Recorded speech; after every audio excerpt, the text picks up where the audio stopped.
right. Welcome everybody to Bobby Likes It Spooky, and we are doing an episode, a very special episode for Lovecraft Country, titled "For the Love of Lovecraft Country." Thanks to our homie brother Ghoulish. But before we get into talking about everything, I want you guys to introduce yourselves to the folks that's watching, and yeah. So let's start with you, Ryan, because you're next to me on my screen. Well, hey everybody, I'm Brother Ghoulish. My posture isn't as good today as it was yesterday, but tomorrow's a new day.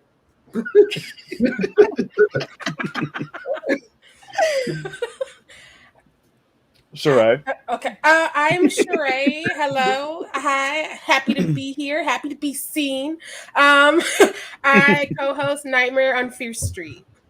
Yes. Mark. Hello, everybody. This is Mark. I am the host of Midnight Social Distortion, as you can see, and I'm just glad to be among all of these wonderful people. Oh, Xero. And my name is Zero Gravity. I am a horror micro-influencer and host, and I'm ready to talk about my favorite show today. Yes. Yes. Well, welcome, guys, thank you for doing this and just getting together with, me and Ryan to talk about Lovecraft Country. Because originally Ryan came up with the idea. He was like, I'm upset. We got to talk about this, the cancellation or whatever. We need to do a panel and stuff like that. And I was like, okay. Accurate, by the way. So we pretty much invited pretty much everybody, but this is who we have here because summer, everybody's busy and stuff. It's just that's fine. But I was trying to get the old folks back also from last year when we were covering the series. Shout out to Girl That Scary Cat and Jazz. Shout out to Gray. They were here last year. It was a fun time talking about that. But we have Sharai here because I'm happy to have Sharai because I never spoke to you about this show, and and I'm curious on your thoughts on the show. So I can't wait to hear yours because we had separate journeys, and I'm sure that we ended up with some of the same conclusions. Yes. Hey, Harold said greeting. Hey, Harold. Katie, what's up? What's up? Hey. She was here yesterday. Love you, Katie. It's Taymon. That's Taymon. Oh, look at him being all incognito and shit. Right. Yeah.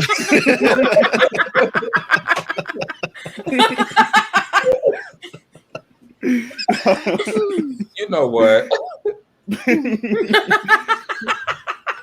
Yeah, there you go. So guys, I want to get everybody's thoughts on y'all first time watching this. Well, y'all anticipation for Lovecraft Country. Because I know with the previews and just our excitement with Misha Green and Jordan Peele being involved with the show and just seeing that we have a whole bunch of black faces being the center of an awesome show to come. What were your guys' first impressions before you actually seen the show, when you seen the trailers? Should I call anybody? I guess. Sharai. I was living because I grew up a sci-fi horror nerd, and all I've ever wanted to see was black people in sci-fi. Because it's always shaky when we're there. And I was like, HBO is investing. We're gonna do the things. We're gonna do it big. So I was beyond excited. I was obnoxious. I was free advertising. I was literally like, "Hi, nice to meet you. Lovecraft Country starting next week, right?" Yeah. Yes. Same. Gore, what's up? What about you, Zero? I mean, I already know. I know your answer, but for the people that don't know that's watching. All right, for the people. Bobby and I have talked miles about this and just the importance and how far and few between these shows come around for folks like us. Yes. But I mean, I can't say anything but ecstatic. I did read the book beforehand because I wanted to get. I had heard from a little birdie that it was going to be a little different than the novel, And I'm one of those people who likes to compare and contrast things. So I did read the novel, and to be completely transparent, I enjoyed the novel, but it was I was pleasantly surprised by the series, and I don't think it made me any less excited. But with the information, I knew that there was going to be a lot of changes, and I really do, with my whole heart, trust Monkey Paw Productions. I knew that we were going to get something amazing. So you bet your ass. I had like a countdown and everything. I remember. Epic. Mark. Like you,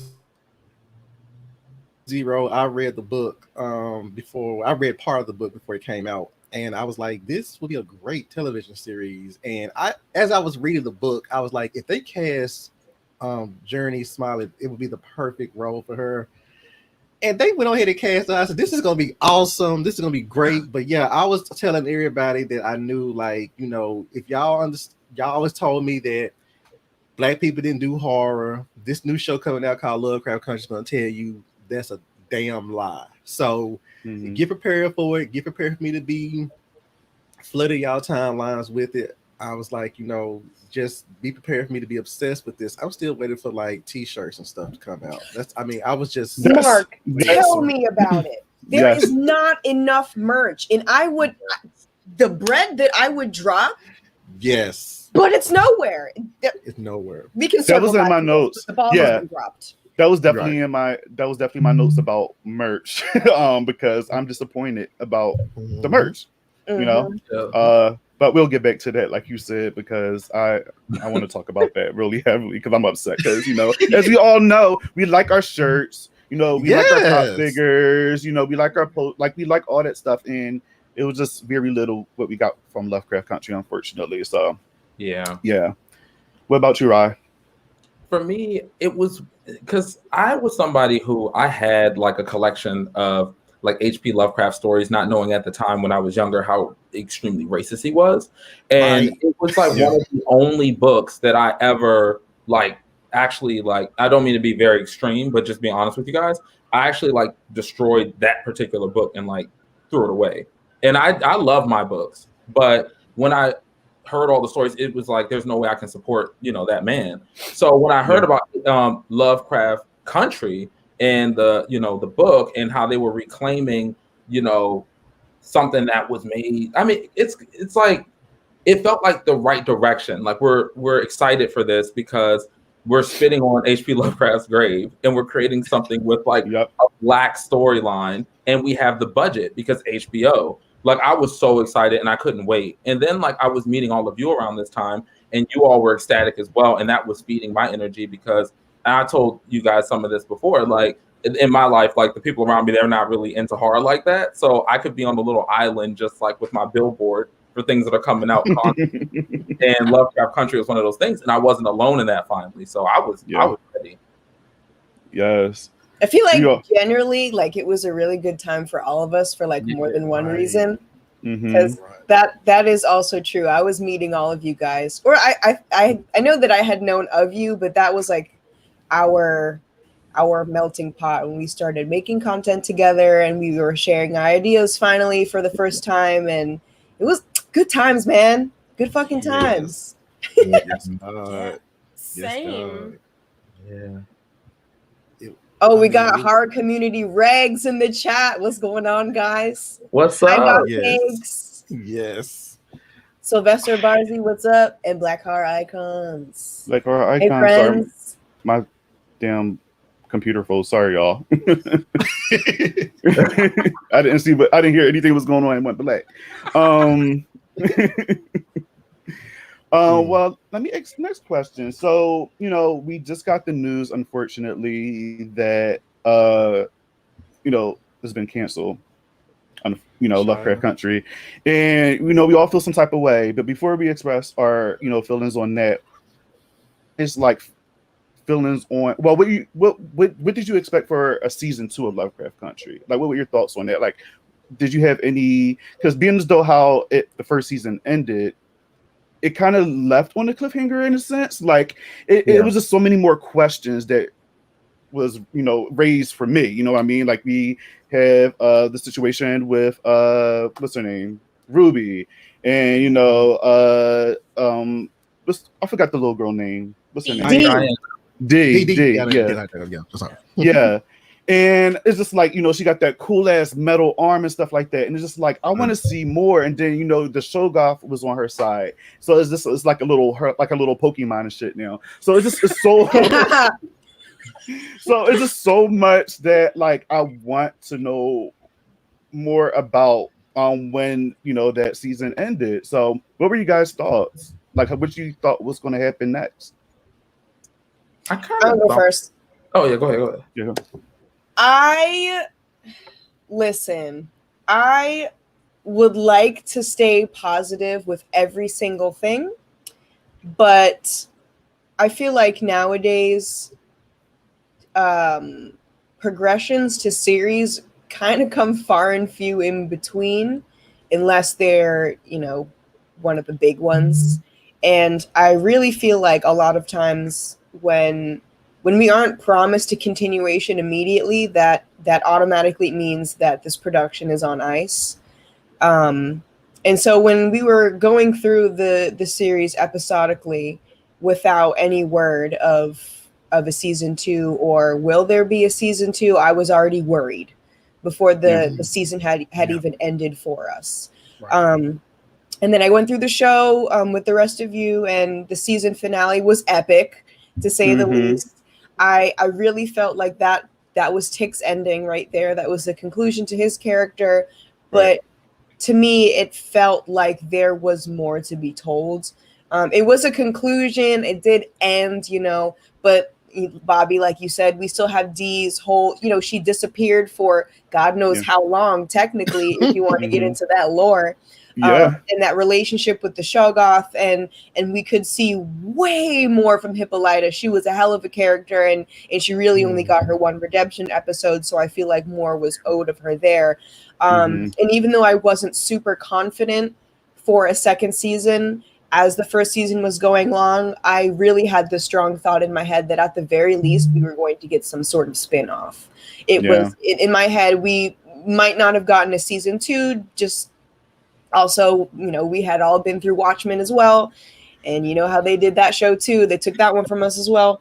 But it was the relationship between Dee and the Shogoth, and the comments that we have gotten sprinkled throughout that last episode that kind of gave us the idea that there was a relationship that was built in time and space somewhere, that, you know, we would have a spin-off series that then followed that the Lovecraft Country would be over. But I can't say that I was expecting nothing else from the show.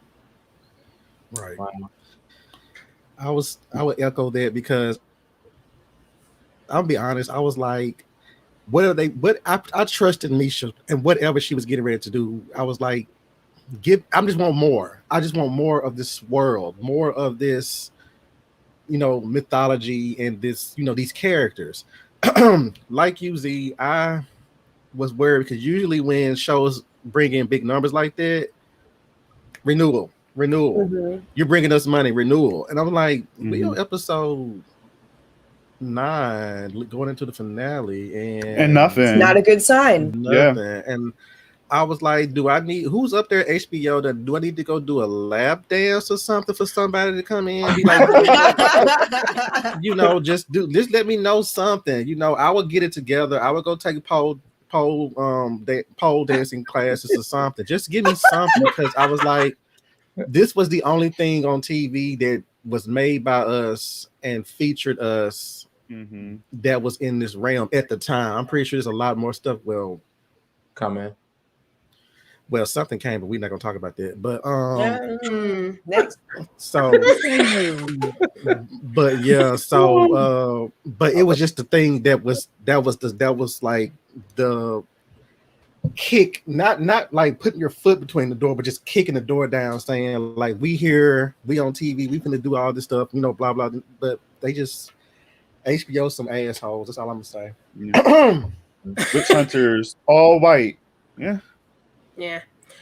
I have a complicated relationship with this show, like a lot of people, but I assume we would get a second season, especially because Misha and the team seem to be receptive to feedback, because people were very vocal about the issues and they were like, "You're right, we failed. Let's fix it next time." And so I was like, "Okay, we have this direct line. It's gonna fix what it did, and we're gonna like make amends." We also had gotten rid of Tick, who. He's a lovely actor and probably an amazing person, but that character is not okay. And that could be another whole hour and a half of how Letty deserved better. So I won't even start that rant on this channel. I'm with you. I'm with you. And so I was like, oh yeah, a second season is coming. I just didn't read the right article, or I haven't Googled it in enough time. And so when the cancellation came, I was like, huh? But then I was also like, this is also the year Michaela Cole didn't get shit for giving us the best television show. So I don't know what else I expected from America. Mm-hmm. Yeah. I just live here. Yeah. Yeah. I just work here, man. Right.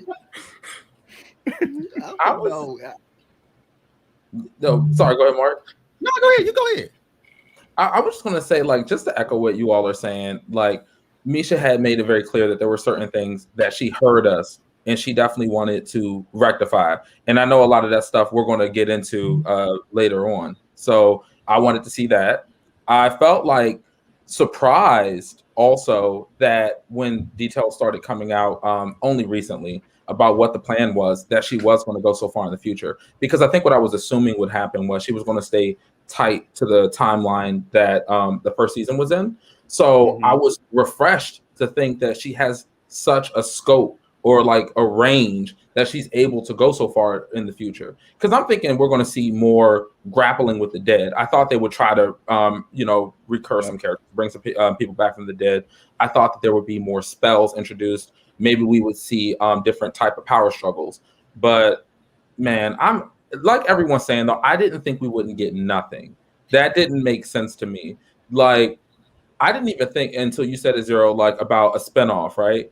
It's shocking that we didn't even get something like that. But maybe, and I mean, I'm hopeful because you see so many shows get picked up by other platforms and stuff. Maybe, Lovecraft Country as her vision will get picked up by like another platform, hopefully, or something. I don't know. That's what I was hoping and thinking, because I feel like if enough fans and people that enjoy the show make enough noise, maybe it would happen. I'm really like crossing my fingers because there's so many other platforms. There's Netflix, there's Hulu, there's Amazon Prime. Apple got their own thing going on, which I heard Misha struck a deal with an app for Apple. So maybe it'll go in there. I mean, I don't have Apple TV or any of that stuff, buy it. but yeah, for that, right. Message me afterwards. It's fine. But I really hope that the show get picked up on something else because we deserve another season and more awesome stories. Ted has a question here. Can we separate actors and their characters with their flaws, and can we separate writers from their work? What you guys think? It depends. That's a good question. That's a good question. Depends. It really depends. I agree. Because somebody like Stephen King, who actually was inspired. We could be honest. Let's put it all on the tables. Stephen King was inspired by H.P. Lovecraft, but Stephen King did not care for H.P. Lovecraft's thoughts on race. But Stephen King goes as far as showing you the evilness in the minds of like people, especially like racism, stuff like that. So you can, because Stephen King's very vocal. He was very vocal about Trump and his racism, and I don't know if Trump was in office when Under the Dome came out, but that main character in Under the Dome was very Trumpian. I forget what his name was, Big Jim or something like that. But H.P. Lovecraft was like, we were inferior. You know what I'm saying? Like no ifs. For him, it was no ifs, ands, or buts about it. So that's the beauty of Lovecraft Country. It's like, taking what he thought of us and turning it on its ass. Yeah, because he showed that not only are we just as deserving of being playing in this sandbox of horror and sci-fi, but we can be the heroes and not the side characters or the ones getting slain every 5 minutes or something like that. He just really, Matt Ruff really did that, but I think with Misha, she enhanced what Matt Ruff tried to do because she has the experience as a Black woman and as a Black person, as a person of color, to just sit there and say like, yeah. But in the grand scheme of everything, it depends on the person, because somebody could put out some good content, but if they're just fucked up in the brain, they just fucked up in the brain, Yeah. That's I deep. hope I didn't go off track with it. That was my opinion. I love that answer, because there are some people who are unredeemable. Like, to slip back into Lovecraft for a second, we have a playlist which is amazing, and it's mostly like Black femmes, and then we have Marilyn Manson popping up a couple times, and I'm just like, who needed him and why? He's a known abuser. Can we not exclude him? I feel like we could exclude him. Like, there are other musicians who could give us the same feel and not bring the trauma and the bullshit. Right. And so, he's unredeemable in my world, as are some other people. And there are people who just double down on their BS when you call them out. And one of the things I really respect about Misha and team is that they were like, we hear this, we messed up, we're going to do better, and we're going to like do something about our writer's room and come back to you. And so I would have liked to see that, because like now we'll never know, because so many people give us lip service, and I believe her, and so I want to see that proof. I want to see her go, these are the receipts I left you, and here I am to like pick this up now. Yes. Thank you, Josh. Thank you. I love that you were saying that too, Sharai, because like one of my problems too, like we're gonna get into it as far as like problematic characters in the show and things like that, but one of the things that I don't like what they did with a particular character is Yahima. And yes, and the episode was History of Violence, I believe. And that pissed me off, because I'm just like, you have one of our most interesting characters appear at the end of this episode, right? That you could have done so much with, and you killed them off. And that's it. And I know Misha Green issued an apology about, because she got a lot of flack for it, and she, learning from her mistakes and stuff like that. But that's my thing. I was like, well, maybe in season 2, they can somehow kind of fix their mistakes, because they're learning, Right. But what were you guys' thoughts about that? Because I mean, it seemed like you all agree on that. But go ahead, Xero. Well, I really loved this character. I thought their backstory was very interesting, how they were part of this whole people, and this is what happened, and this is where we are now. And when that character was killed, it was just kind of like, it was all like a collective, what? Like, why?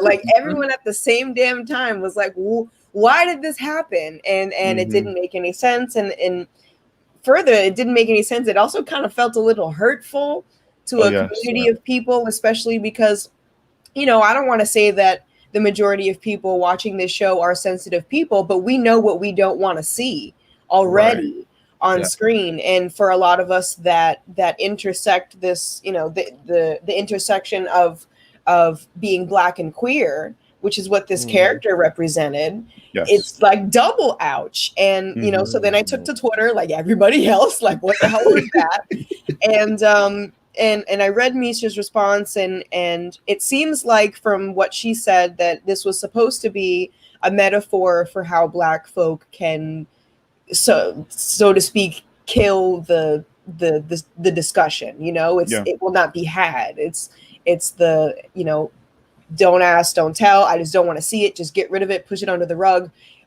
which translates into killing this character. And I didn't get that feeling from watching the episode. No. I did not get that message. No. But after I did some searching, I said, okay, I understand what she was trying to do here, but that was absolutely not the way to do it. Because not on that character, you know what I mean? Like, it's not by killing them. You could have. There was so many very unique ways to send a message, in various different messages in this this series that were still clear, but coded, but still clear. And that was just, it was way too coded, and it was very easy to mistake as something that it shouldn't have been.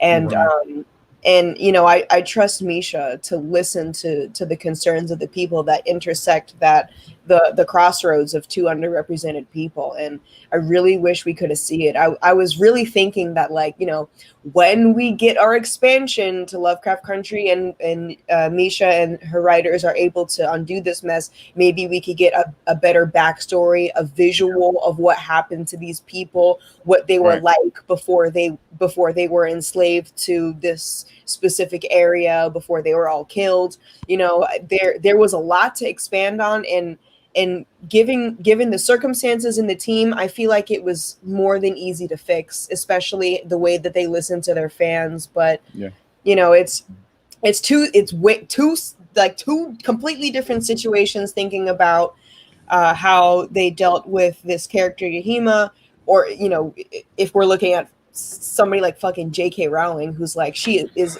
a dangerous person. I feel like she's out here to hurt people. She's a dangerous person. She's out to get everybody. She has too much power. She has way too much power, way too much influence to be that hateful of a person. And that's, you know, those are the two sides of I don't know, just storytelling. And one of them is totally fixable and excusable and understandable, as long as you know, consequences to their actions, and also fixing it. And then the other is just a menace, and it's time that we leave it at the door and find something else that better suits us and our values, you know. I hate that she's a witch. Well,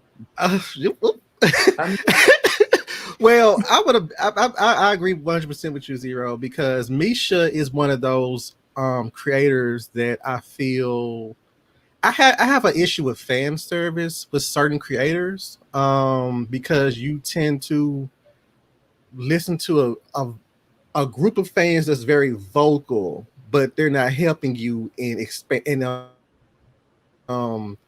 making the story better. It's just making them feel comfortable. And Misha was like, okay, that was wrong. Let me go ahead and fix this. Other people who's in like showrunners and stuff like that, they're like, we just want those ratings. So whatever you want us to do, we'll do it. But they let the fans take over and write the show, and then then the show kind of goes off the rails of what it originally was. Talking about you, original Gossip Girl. But and even sometimes there's certain showrunners that will do stuff that will be like, I did this for a reason, and they'll stick to it. But when they'll sit there and calm you down and be like, this is why I did this, blah blah blah.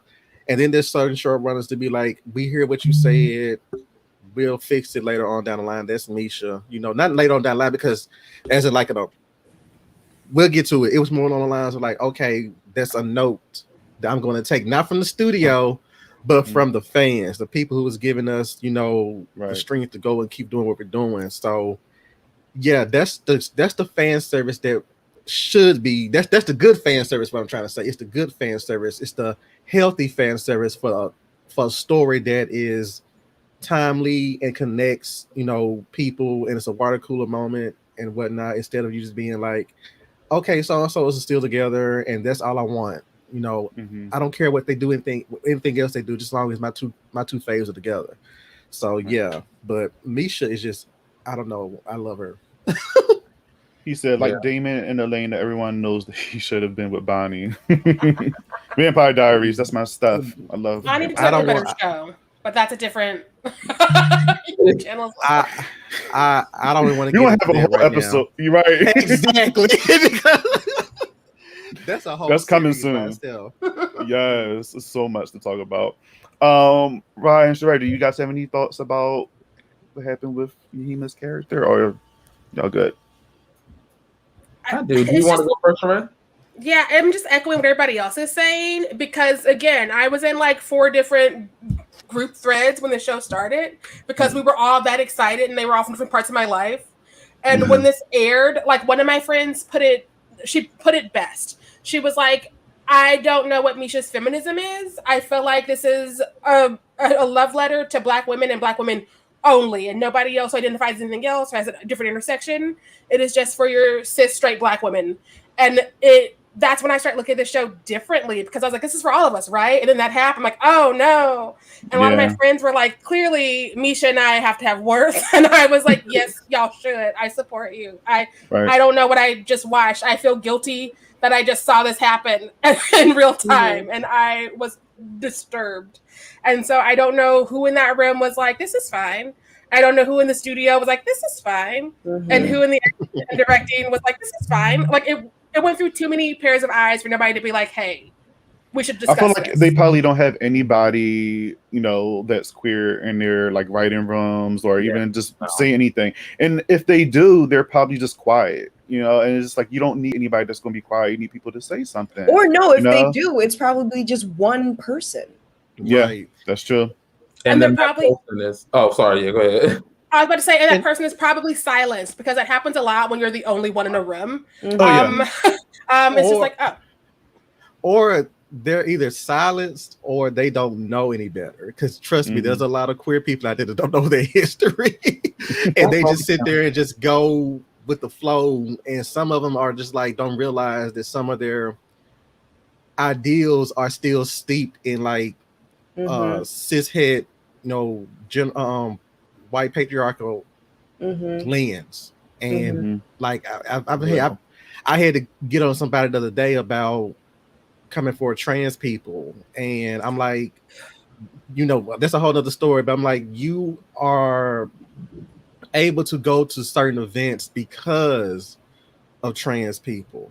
Do not disrespect trans people, because a lot of y'all piggyback off of the success that trans and women and black women and black trans people of color have done. They've sacrificed their lives for y'all to do the stuff that y'all have done, that y'all are openly doing today. And I had to check them, so I was like, you can't do that. So that not saying that the person in the writer room was that person, but they probably was like unaware of how hurtful that was. Yeah. Yahima, she was killed. Sorry. Tayman, that's how you say his name? I'm so sorry. Yeah. Tayman, sorry. It was Yahima. She got killed off that we weren't here for. Go ahead, Raj. Sorry. No, it's cool. In addition to echoing what everyone else has said, I think there was another thing that I was a little bothered about from that scene. Because it turns out that like the terms that they were using were wrong too, because they explained Yahima as being two-spirited, which that was a misuse of that term, especially in context with actually how she was presenting. And I just think, like a lot of you are saying, like we just need to diversify the writers' room a lot. I like a lot of the dialogue that y'all have, because usually, and I know you all have heard me say this before, I'm like, is the person that's in the writing room representing us like a Candace Owens, for example, because she doesn't represent me. But that's I'm just saying, I don't want her speaking for me, but exactly. Her and Stacey Dash can see themselves out. Oh, see, Stacey Dash is like on the showrunner, like I am the representation. I got you guys, okay? No. Protests, torches, everything. I'll be like, go ahead, baby. Go ahead. Go ahead. I feel like I like the way that you all looked at it though, because like Sharai said, is the person being silenced, because that is a very positive way to look at it. And it's very true. Like, is this person coming to the table with great ideas, but then is that being stifled because they're literally the only person in the room that has the burden of carrying the community on their shoulders? And that's some real shit. And I think that when it's obvious that like Yahima's death, it was just like a huge boom that sent shockwaves, because I think up until that point, in my opinion, like the show was doing pretty okay. Like there were some choice moves that, could have been tuned here or there, but for the most part, there was nothing so egregious that I felt like, turned off from the series. But that Yahima moment, it was a big bomb, like dropped in our lap. And this was a moment that we had all been celebrating for the entire time. So yeah, I feel like I can't really add much more to it than what everyone else has been saying. And even kind of, Misha saying that, I see this and I'm ready to do something better. And without her being held to the book for this second season, she very well could have created, with the help of the proper people in the writer's room and stuff, helping her get this great character who is in that intersexual crossing, who is actually going to represent us better and have like a better time on the show, like going the length of it. So yeah. Amen. Another thing that bothered me about that character is this is an HBO show, so people are naked, but it's always done very tastefully, except for that character who was the only weird. circle. That was not tasteful. No, they're like two-spirited, show everything, and then let's kill it. And I was like, whoa, who wrote this? Who snuck in here and did this? Yeah. Some other way. Some other way. It was, I feel like it was almost meant to shock you. I think that's what it was too. Yeah. But it shouldn't really be a shocking thing. I feel like there was a more subtle and less, I don't know, cutthroat way to do that. It was really like, this is what this person is. If you don't understand the words, you're gonna see it.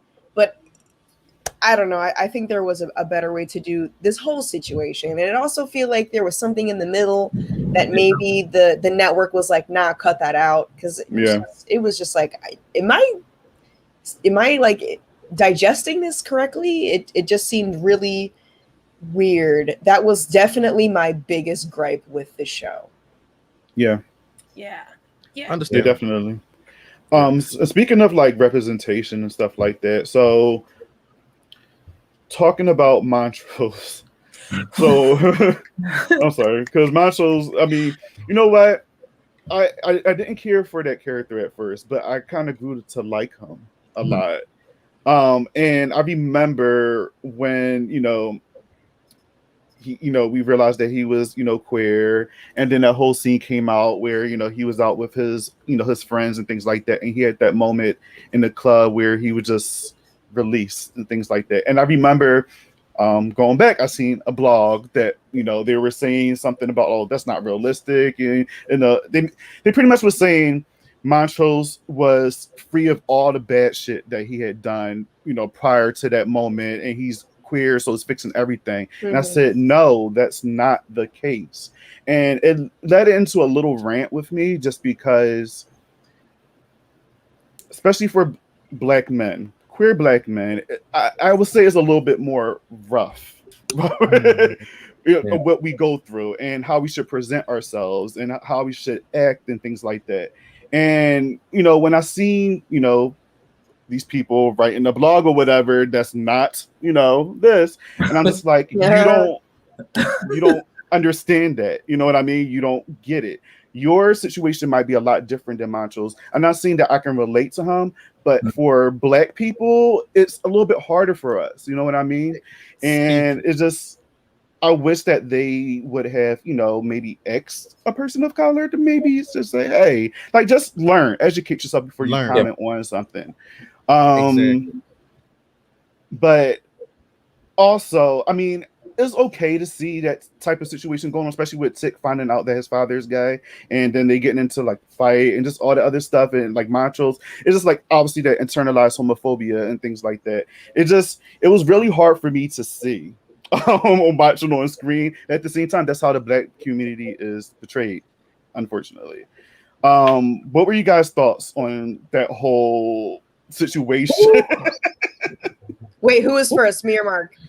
I think Mark. I went first last time, so Mark, you go. Look, folks don't realize how much that meant to me as a person. But folks don't have, I'm just saying, like, Black men in general, or just Black queers in general. Let me say that, because Montrose's experience in the club was just like my experience, and me and Bobby and Ryan talked about this, me going to Mardi Gras after I came out. That was the exact same experience that I had. It made me tear up, because when you realize that you can live your life freely and be the person that you always want to be, it is invigorating. It's like a floodgate that has opened and you cannot close it, and you don't want to close it. So for them to pick the most toxic male character in the entire show, because in the books, Montrose is an alpha male, and I want to say an alpha Black male, because it's just everything is like, you're gonna do this, or you're not gonna cross Montrose, you know what I'm saying? So for them to take the most masculine or toxic masculine character in the whole show, we probably perceive as toxic masculinity, and just make him queer, it was just beautiful. And so I think I saw a blog. I don't know if we talk about the same blog, but then somebody was like, because I did the whole Black queer characters and horror thing, and then somebody was like, well, you didn't mention Montrose. I said, well, that article was written before we had Montrose, but I'm going to follow up on it. And they linked me to their article, and I was like, you kind of went in hard on Montrose. I was like, you got to understand that, it's hard for us.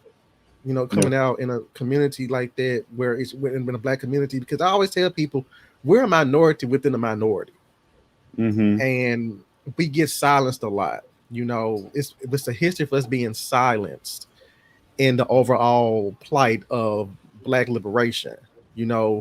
There's people today who were like, tell me, well, I had to let go of Black Lives Matter because I didn't know it was ran by a lot of gays. And they're attacking, those Black Lives Matter leaders who are queer and, femme or, whatever. And they were like, they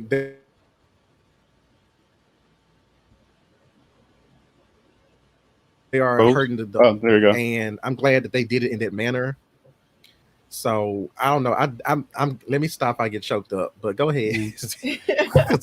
That did a lot. Y'all don't understand how much that seemed into me. Even though he did some fucked up shit, and then later on down the line in Rewind 1921, that scene, it just made me. My face was wet. Y'all, somebody take it because I'm like, 1921 got us all out of here. Well, I don't know. We were all just like, yeah. There was not one person with a dry face not on my friends list. That's it. I'll say it. Montrose is my favorite character, and I loved his character development. Well, what I really loved is that there's no completely innocent character in this show at all. Everyone for at least one reason is pretty shitty. Montrose is just, that's pretty obvious. Letty is not a good sister. She's very selfish.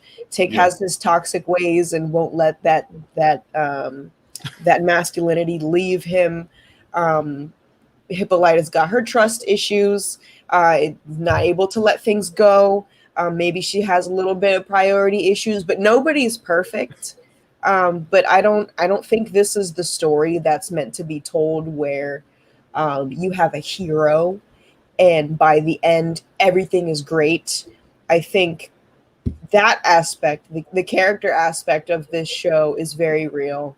There's no perfect person, but that doesn't mean that they're not deserving of a happy ending, even some form of little bit of justice for something in their life, because everyone is pretty shitty sometimes. Right. But how I felt about Montrose is I really didn't like him in the beginning. I was like, oh, this guy. And especially in the beginning, you think that you like Tick, right? So looking at Tick next to Montrose is like, this guy was a bad guy. He's a bad guy here. And I don't even want to say that I liked his character as a person at the end, but I was proud of him. And there was a lot going on for him, and he had way more battles than anyone else on the show had to fight at one time. And that scene of him in the club and in the at the drag show, that's probably my favorite scene. And whenever I do panels online and I talk about Black horror, I always like to ask my friends, like, what's their favorite Black horror moment? And until this show came out, my favorite Black horror moment was definitely the ending of Get Out. But this just blew it out of the water for me, because you rarely see, like I said before, that intersection of Blackness and queerness. And that's so rare. How I can't count the times on my hands, the amount of times that I've seen that on a screen. So I always get thrilled when I see that. And it seemed really real. You could feel his pain through up until that point, and even after that point. It wasn't, and I don't know what blog y'all read, but maybe when you have time, like, send it to me, because I'm interested. But I'm talking a little shit on the side. But he was not absolved of all of that after that moment. There was still stuff for him to work on, and he kind of was still, in some case is a shitty guy after that. Yeah. But that doesn't mean he was not deserving of that. And Right. and then, you know, that scene itself is so beautiful, and even though like that scene might not be realistic, you know, people who suffer from a lot of internalized homophobia, they don't go to a club one day and then are lifted by a bunch of beautiful queers and, you know, are dancing and then they're absolved of everything. They're fixed, right? Yeah, That's you don't just like are cured in one moment, but it was a metaphor, you know, and that was the acceptance and the understanding. And even though that's not you being freed from these shackles, it's the first step to get there. And even though it's the first step, that's really what that would feel like. And hey, I wouldn't know because I'm not a man, so I there's no way that I can even put myself in those shoes. But you know, I do have friends and family in those shoes, and I can tell that it's hard and it's painful. And the way that scene was just composed, it felt very freeing. It was beautiful. It felt pure and happy, positive. The cinematography was beautiful. The costuming was beautiful. The song, I ripped that song, and it's on my Spotify. I have it in my like Lovecraft like songs that remind me of Lovecraft. I play it in my car. Every time that song comes on, I cry because it just reminds me of that scene. And I think so many people were owed that scene. You know, I can't imagine how much that meant for a lot of people, because I'm sure for many that was the first time seeing something like that, especially from such a tough and unmovable character. You know, it could happen to anyone. You know, if you just let yourself go for a second, you can have this feeling of relief and ecstasy that why wouldn't anyone want to be granted that? And I disagree with that point of that Montrose being freed of all his things, but he got progressively better after that episode. And it's clear that was the beginning of his healing. And then the time travel at the end, it kind of, I wanted to see how much further he could progress his person, his vehicle, and he was carrying a lot of trauma. So I don't hate the dude. I mean, I hate the dude, but he was definitely owed that. And Michael K. Williams just knocked it out the fucking park. Man, that dude can act his ass off. And I don't think they could have gotten a better dude. He killed it. He really brought tears to my eyes this whole time. But yeah, that was a lot. I went out. No, you said all my thoughts, girl. All my thoughts. That was a moment of just release, just being freed, and that's just kind of like a taste of this is what it could be like for you. You know what I mean? Right.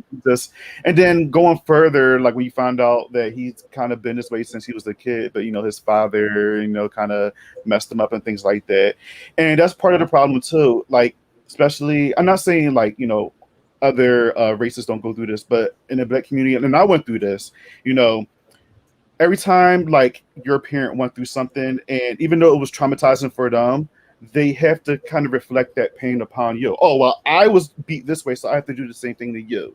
And that kind of, and to this day, like it's still like that. I know like people are being a little bit more of free-spirited parents and, you know, trying to actually talk to their children and stuff now. But that's what happened to Montrose, and then I think that's what Montrose was doing to Tech. And it's just like you have to stop that, you know, generational pain, like, you know what I mean? Because it's not cool. And I've been through that, you know what I mean? Like my mom would say certain things, and to this day, like it's fixed, but it's just you know, it's just gotta be stopped. So I was kind of happy to see that portrayed on TV, so other people can see that. But at the same time, it's just like it was just cringy to see. Yeah.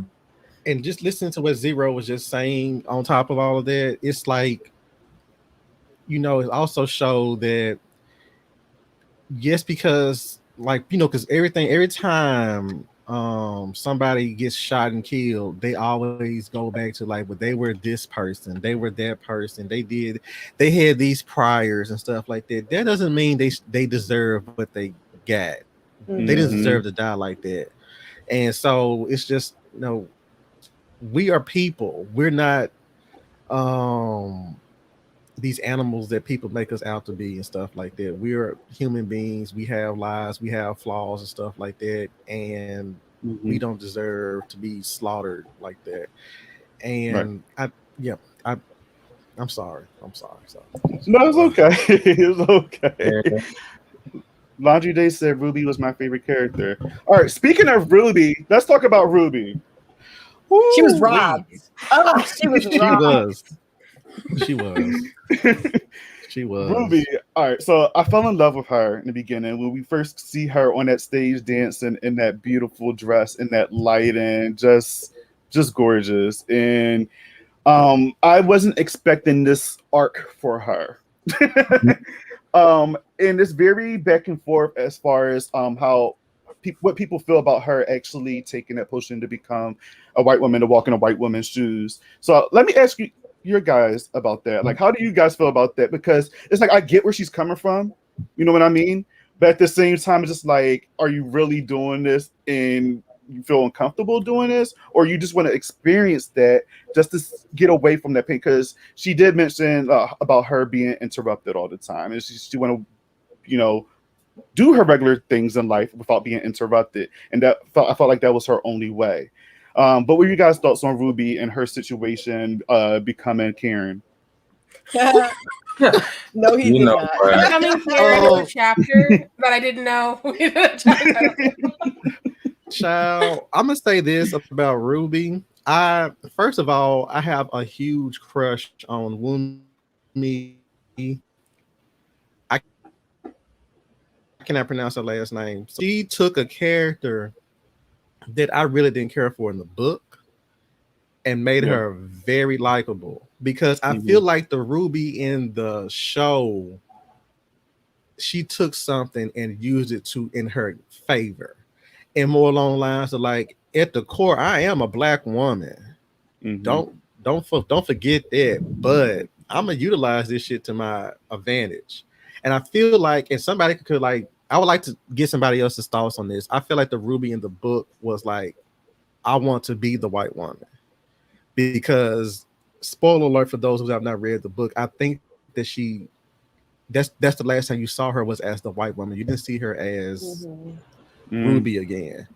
So Ruby in the book was like, Ruby in the show was like, I'm going to use this to my advantage, but I'm going to let you all know that, because the whole scene with her sticking the shoe up the dude's ass and everything Bodak like Yellow? that let me know then. Yes, Bodak Yellow. That made me know then that she was not. She was like, this is just let you know that I am truly a black woman. I'm finna sit here and morph in front of your eyes. Nobody's gonna fucking believe you. You're gonna just take this ass whooping I've given you, and you're gonna deal with it. And so I was in love with her ever since then. Now, granted, she did some really fucked up shit, but again, like Z said, everybody in the show is flawed, and they have their personal desires get in the way of the overall goal. But at the end of the day, Ruby was a true one, and I think she's my favorite. I didn't know that going in, because it's a lot of people in this world, and I was mad about a lot of things, so I wasn't really like, what am I trying to save? But at the end of it, I was most hurt that Ruby doesn't get to like finish this whole situation we've started, and I was sad she wasn't there, and we don't know what happens to her because we don't get a season 2. For me, she was definitely that part of my spirit that grew up being a black girl and being ignored and being told you're not shit and being told you don't get to have self-esteem. And so like part of me understood her wanting to just know what it felt like to be considered a person. I mean, don't get me wrong, things were much worse back then than they were for me as a child in the 90s. But like, I definitely got the wanting to just have peace. Like when she's eating her ice cream as a white woman and they're like playing for color girls who considered suicide, I was like, this might be art I didn't know I was going to get from HBO. And she's telling her partner, who is two different people, which is a whole other conversation, that like she likes being a woman and she likes being Black most days, but she's tired of being interrupted, and that is a constant mood for me. Because I'm cool with both of these clearly, but like there's something about not being able to just like have people get out of your ways. You can do what you need to do, and being told you're too loud even if you're not saying anything. And the way people are always coding things to be like, well, we need somebody sassy, or could you punch it up, or you go ahead and go off on that. And it's like, I just showed up. I haven't even had my tea yet. I am not invested in your shenanigans in your neighborhood. Why would I be going off on it? I love it. I love it. I haven't had my tea yet. No, I just wake up in a world of microaggressions. And so I get what Ruby's doing. She's like, I'll just be white every Saturday and I'll figure it out the other 6 days. And I'm just like, you let her have this. Let her have it. Let her have it. Yeah. That's too funny. Yes, God. You better come through, Sharai. And so, and you know what? It's like you're one of the few people that actually kind of like agree with what she was doing in most parts. Because some people hated that. They was just like, "What are you doing, girl?" And it's just like living in that time, experience. Like, to be honest, if I was in her shoes, I probably would do that. Maybe once, because after that transformation, that was a little bit that seemed painful, and I don't want to go through that. I don't like pain, so I wouldn't do that shit again. But it seems like every time she did it, it wasn't like she didn't let somebody Black around her suffer. You get what I'm saying? Even when she went off on her Black coworker, she was telling her what it really fucked up that you can even imagine. And she was telling her she was utilizing it to her advantage to sit there and further the Black experience. Just tell people like, yeah, this is fucked up. But I need you to wake the fuck up and see what this is really, what's really going on here. Because Double Agent Ruby. Double Agent Ruby. There you go. There you go. But imagine being in, I think her name was Tamara. Imagine being in her shoes and having this white lady tell you that. You're like, wait, hold on, I'm confused. What's going on? Because she probably went home and thought about that. I had a situation like that in fifth grade. I had a situation like that in 5th grade where my white, Southern Baptist teacher was telling everybody in class had a Black History report. Everybody in there came in with either Malcolm X, Martin Luther King Jr., or Harriet Tubman. She was livid. She said, there are so many Black people out there who have done so many amazing things, and you all keep going back to the easiest source. She sat there and gave everybody in class an F. She said she sat there and gave everybody a list.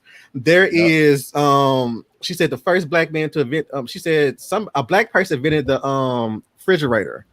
A Black person invented this, a Black person invented that, a Black person did this, a Black person did that. And she just started listing all those names. And she sat there, gave everybody like, okay, Mark, you this. Because my mom was like, okay, you can do Martin King Jr. And I'm like, you're 5th grade. You know what the hell. You was like, okay, cool. That's what I'm going to do. She said, here. And I was like, oh, I didn't know. And so it was just the thing that when somebody white tells you something like that, it does kind of like, it's a little shock, like, oh. But the fact that unfortunately it wasn't somebody Black and who just took a elixir and was like, I'm gonna teach these Black kids better.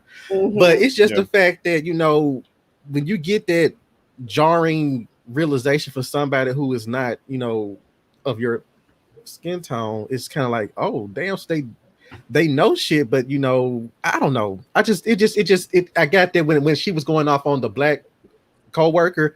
It took me back to that moment in middle school. Like, damn, okay, then. I didn't know that these people did all this. And so it stuck with me for the rest of my years because I was like, I always told kids, they come in the library, they were like, well, I'm trying to find some Martin Luther King Jr. I'm like, son, there's been like 5 kids in here already. And I'm going to give you another person. And I gave them all the sources and stuff like this. So you teach one, how's that going? Because y'all know I'm a little tipsy. Each one teach one. Thank you, bro. Thank you. I'm sorry, y'all. I'm a little lit right now. So As you should be. I just want to the scene where she's going off on her. I love it because she's going off on her to protect her, which is definitely the opposite of earlier when she was jealous. Because she was like, "Why are you more special than me?" Even though Ruby knows the answer, it's racism, it's America, it's Chicago. But she's like, "You took classes, right? Oh, well, you went to this school, right? Well, like you can do math, right? Oh, well then, here's some lotion, you're ashy," and then walks out. And I was like, I get you're on a journey, baby, and I'm still here for you, but I need to know that was rude. And so to see her being like, I need to save her from this white nonsense, I was like, yes, okay, we're back. I'm so happy it was in that time, because if some white lady came up to me and told me I was fucking ashy on site. No, I'm putting my phone out and hitting record. No way. You're like, say it one more time. Say it one more time. Exactly. Please, ma'am. No, you know what I loved about this whole situation? I loved that the what was the name when she was Hillary Davenport? Yeah. Was not an attractive lady. No. At all. She was. I mean, she wasn't ugly, but she was a regular looking white lady. And then Ruby is a beautiful woman. Like she's very obviously a beautiful woman. And then she turns into this regular, you pass her on the street every day looking white lady, and her life improves this much, which is crazy. With the same resume. The same resume. And all of a sudden it's really impressive now. Yeah. That's something. Oh man, that's crazy. Well, guys, let's get into some of our favorite episodes. I'm curious to know you guys' episodes. I pitched to go off what you got. What is your favorite Lovecraft Country episode? Show us what you got. That's the name of the fucking creatures. Hello, those monsters. No, it reminds me of that Rick and Morty episode with the giant head comes in, like, show me what you got. Show me what you got. I want to see what you got. So what you guys got as far as your favorite episodes? Oh no. The last half of I Am. That is the reason for the season. Okay. And can't remember Sharai when they came out with the episode. It was right after they read they gave the Breonna Taylor, the whole thing with Breonna Taylor, that they was like, well, it wasn't her, it wasn't the cop's fault, and they kind of like gave them a slap on the wrist. And I was like, everybody was in a very dour mood going into the weekend, and then it was like Misha, and it was like, we got y'all, baby. Yeah. I am. And it was like, that also teared me up, because I was like, this came right on time. It was the solve that we needed for the community and everything. So that's your favorite episode as well? I'm gonna say it's up there, because I don't like choosing. It's like choosing between children. But I would say that it's right up there. I'm like, which one is my favorite? What is the episode you probably would go back and watch the most? Because I mean, there's a bunch of them on there, but I would probably say there's maybe one or two episodes that I will watch the most. Can I do 3? And I'm gonna get out the way. I just want to do 3. It's going to turn into the whole season. No, it's not. I promise you, it's not. It's going to be the pilot. I Am. Holy Ghost is mine too. Probably rewind 1921. And even though that is a traumatic episode, it's also empowering, because the last that my mind's blanking right there, the opera, what they call it, the aria they did at the end of Where Is Your Fire? It was just like, that shit. Yeah, they took us through it, but then they, was like uplifting us, because after that whole situation, they came back fully charged to be like, we finna fuck some shit up right now, So I would say the pilot, I Am, and Rewind 1921. Those are my, but like you said, I have to choose one. It'll be I Am. It'll be I Am, but I Am. Okay. Yeah. Ryan, you've been quiet, dog. What's up? What's your favorite episode? Very good. I don't want to talk. You know me. I'm like weird about like trying to talk over people. So I'm a Pisces, y'all. Come on now. But anyway, Such a Pisces. my favorite is I Am. Okay. It's definitely. Yeah, it's such a bomb episode, like from top to bottom, and like I like that there was like Beyonce and how yes, all these threads of like yeah. And I say that all the time. It's like you got Beyonce, and then the episode's title "I Am," and Beyonce had that album called "I Am." Sasha Fierce. I was just being funny, but it makes sense. It's hard not to think that. It's hard not to make that connection. Yeah. I'm at a tie. You got a tie. What is it? Yeah, I think the Holy Ghost episode and the Jigabobo episode were. I mean, the whole damn show was good, and I hate that y'all are asking me this question. Exactly. Yeah. I'm sorry, but I knew it was going to be hard, but that's why I asked this, just because I really want to know what's the episodes y'all gravitated to the most. Frustrated and have to. Yeah. My children. I want to see all this. But exactly. The Holy Ghost episode, I love a good haunted house story. I thought that was fire. Letty with the bats. I think that was at the end of that episode. Fire. I don't know, that whole episode was really strong. And then the Jigabobo episode, I'm really a fan of Dee. Yeah, same. I think I mean she's like every little black girl everywhere. And like in my brain, I'm still a little black girl struggling everywhere. And so I love that. And I really love that like chase scene. Yes, God. With Dee and the two demons are like the demons were also fire. They were really awesome from the illustration and then to the practical effects work with their like it was just so good, and the choreography was very creepy and awesome. And that chase scene and they're after Dee and she's on her bike and it was just really epic and strong for a second, and that was like this. I just got chills thinking about it again. Yeah, because I haven't. So good. I literally got chills like goosebumps. And you don't see like kids like really taking the reins like that, and I never felt like that when I was younger, but to see her, it was like she's scared but she's handling it, and she lets out like, y'all remember that scream, like that shriek that she lets out when she was like, I'm facing you, like y'all not gonna do this to me. And I also robbed. Dee was also robbed, and I wanted like 6 more Dee episodes. And yes, God, those are my 2. Well, I agree with you. I think Holy Ghost, because Holy Ghost is one of them. And I remember Xero, I invited you on the episode, and we were literally just like, oh my fucking god, because it was a lot and it was creepy and also super powerful, like you said, and like that whole ending. I know a lot of people feel some type of way of how the ghosts look and things like that. And I mean, it's like I agree, but just everything about that, like that was Letty's episode. Like that was her. She turned that whole episode out with the scene coming out the house with the bed and just like messing with cars with flame. Just that whole. I've been to that house, guys. You've been to that house. You've been there.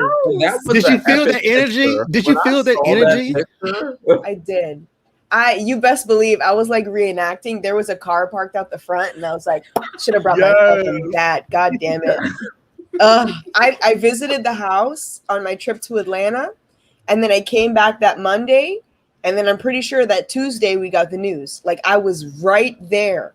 Right. And then a couple days later we got the news that no season 2. And I couldn't help but think that like, damn, I went at the right time. Yeah, the right time. When I saw your picture, by the way, in the back of my mind, I was like, is this a hint that there is a season 2 and Xero got to pass to something? Oh my God. Listen. That's what was happening.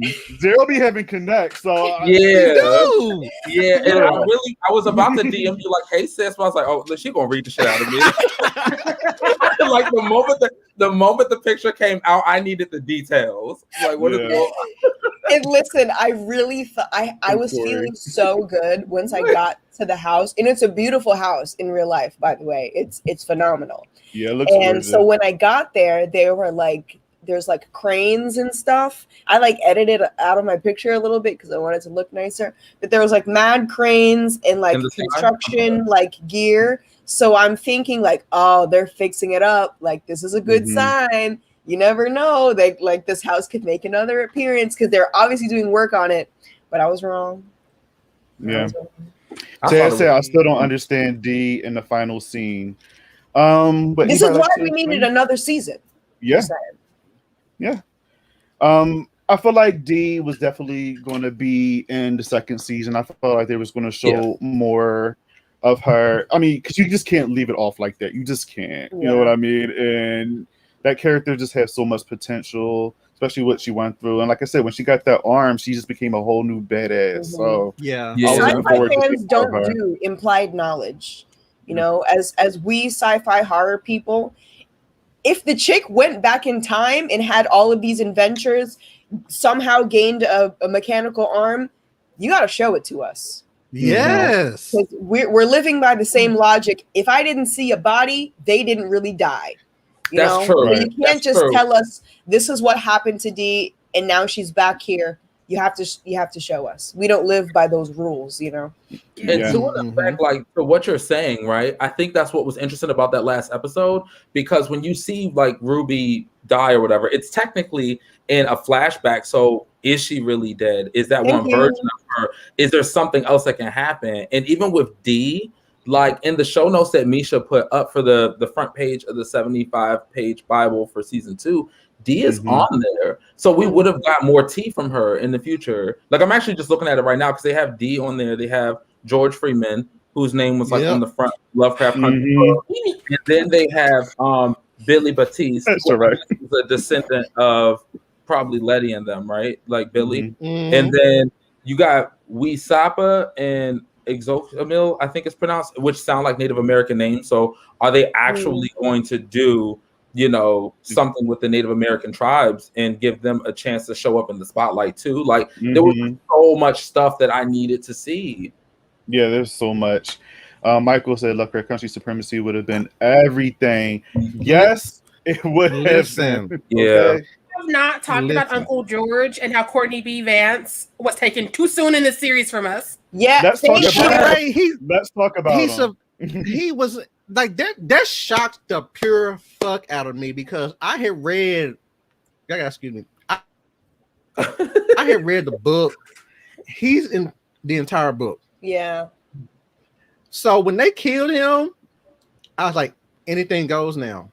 Right? Anything goes there because he was a factor in the original book. Yeah. Besides the fact that he's just a damn American treasure. Yeah. Freaking love that when they killed him, that's when I began having trust issues with this series because I was like, I've waited my whole life to have more time with Courtney B. Vance, and this is what you do to me, Misha. This is what you do to me. And I was like, we're not friends anymore. And she's like, I don't know who you are. Stop tweeting. We're breaking up. You take away our beloved characters, and like what Mark said, like anything goes because it's like if this person can go and this is an awesome character, it's just you don't know what's going to happen. And at one point, when Letty got shot in that episode, the second one, I thought she was down for the kill at one point. Like, she's not coming back because she got shot, and they just made it seem that way. But you know, magic got involved and she came back. When she came back, I was like, Uncle George is gonna make it, and they're like, no. And I was like, but like we can save one person, we can't save two. Tick is right there. Take him, Misha. Take him. Every episode, I kept hoping that George was going to come back. I said he's going to come back. Oh, maybe next episode he's going to come back. And he came back in I Am, but it wasn't. That was hurtful though. That was so hurtful. It was. Yeah, it showed a lot about George because you know he kind of held Hippolyta back from her dreams and things that she wanted to do. So you kind of see what happened with that. But it was still hurtful just to see him back and then them two talking together. But you kind of got a little bit more of what happened in their relationship and why she's where she's at right now as far as exploring the universe or whatever. Another reason I love I watched it today before this is because she literally shoots two cops and then goes on a vacation and is like, take care of that tick, and then that's what you get. Tick, you're the worst. clean this mess up, and I hope you get caught. Because she was like, I'm gonna float in space. I'm a dance with Josephine Baker. I'm gonna hang out with my husband, have adventures.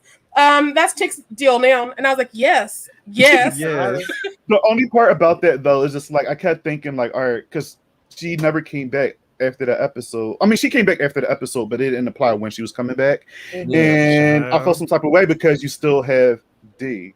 You don't have neither one of her parents. Nope. And I felt for her, and that's why I was like, I'm Xero. I'm happy you chose those 2 episodes. As far as Holy Ghost and Jigabobo, because Jigabobo, you just experienced D not just being traumatized by Topsy and Bopsy, but nobody's there for her because everybody's just like in their own. They're in their own shit. They have to deal with their own shit, and she's left getting chased by these fucking monsters, these white ass cops. And just dealing with the grief of her friend, just so much. Her mom is nowhere to be found. It was just so much like happening with D in that in that episode. So, that's why I had a little bit of problem with Hippolyta. But at the same time, I was happy that she was exploring, herself, getting to know her real self and all those things. But it's just like, damn, your daughter. And then at the season finale, full circle. When they got D back from transforming into one of the like a Topsy and Bopsy or whatever, I don't want to use the other name. She was like crying to her mom, like, where were you? Like, I needed you. And Hippolyta couldn't answer that. She just like she couldn't. Yeah, and that was okay that she couldn't answer that. Yeah, were you supposed to say, Ryan? Oh no, sorry. You go ahead, Sharai. Go ahead. I was gonna say, I feel like if more parents took vacations, they'd be better parents. But go on, Ryan. Yes. there. That's true. That's true. I actually have a controversial view of the whole Hippolyta being gone and coming back thing. I actually believe that was the best thing for the growth of both the daughter and her. I personally believe that like a lot of parents, and this is just based on kind of like my lived experience and stuff. This may not be everyone else's tea, but I think sometimes parents will rely too heavily on their kids for particular things to be filled within them because it's like, I sacrificed all this to you. I did all this to you. I gave up my life for you and stuff. Mm-hmm. When in reality, you need to be putting as much water into your cup as possible. And then whatever flows over the side is healthy for other people. Right. If you come into an equation like wanting your kids to fill that emptiness in you, it actually stunts their growth. And I think that was like represented really well with her coming back with the knowledge of the multiverse and being able to therefore reverse the curse that was on D at that time and actually contribute to the storyline in a better way. Because Hippolyta was like bomb before she went into the multiverse. Oh yeah. And so putting that inside of like the time chamber from Dragon Ball Z, and then she comes out and she's ready to fight everybody. Like the hyperbolic time chamber. I couldn't say it, but I was hoping y'all would catch it. Like I knew it. If don't apropos, I love that take. Yeah, yes. I'm not a DBZ person, but it makes sense. But I feel wasn't it not Hippolyta who gave D her arm though? Yeah, I was saying that. She was so, but they didn't show it. That's the thing. It was like, well, show us. They should have. Yeah. She did what she had to do to save her daughter, I believe. Okay. I get what you're saying, Ryan. I get what you're saying. She did what she had to do to save her daughter, and because they were already tight before she left. It was just the fact that you left at an important moment in my life, and I couldn't find you. Because for a long time, I thought Hippolyta was dead. I was like, okay, she's gone. This child is alone. She was living her best life, and I was like, good for her. Because so bad, you just said FD. You just like fuck that child, fuck them kids. Here's the thing. She loaned them her husband and her car. They came back with a car and a made-up story, and she's like, "I will have answers. You can give them to me, or I will go find them." Yeah. And Tick is like, "I don't talk to women," and she's like, "Well, I'm gonna get some answers." And he's like, "But I need your car," and she's like, "You walking, bye." And she went and got her answers, and she came back with knowledge, and she fixed her daughter, and she fixed their family, and she fixed everything as Black women are want to do. So, like, exactly, let her travel. Hey, can you talk about that blue hair was lit. That blue hair was lit on her. Hold on, y'all. So nobody cares about Fitz from Scandal was in one episode. First of all, nobody. You know what? He was the worst. We didn't need him for more episodes. He was trash. He was the worst. We need a motherboard. Hippolyta, I am the motherboard. I love that. They cutting up in the comments. I'm loving these comments. I am loving these comments. I am loving this. This is wonderful. Oh, I love y'all. I am the motherboard. Needs to be on the t-shirt. I need that on the t-shirt. Yeah. A t-shirt, what they call it? What they call the things you put on your cars? Bumper sticker, yeah. Oh yeah. Yes, all of that. Merch, please. Merch. Yes. HBO, y'all watch it. We're creating merch opportunities for y'all. Y'all need to get it together. They don't deserve the money.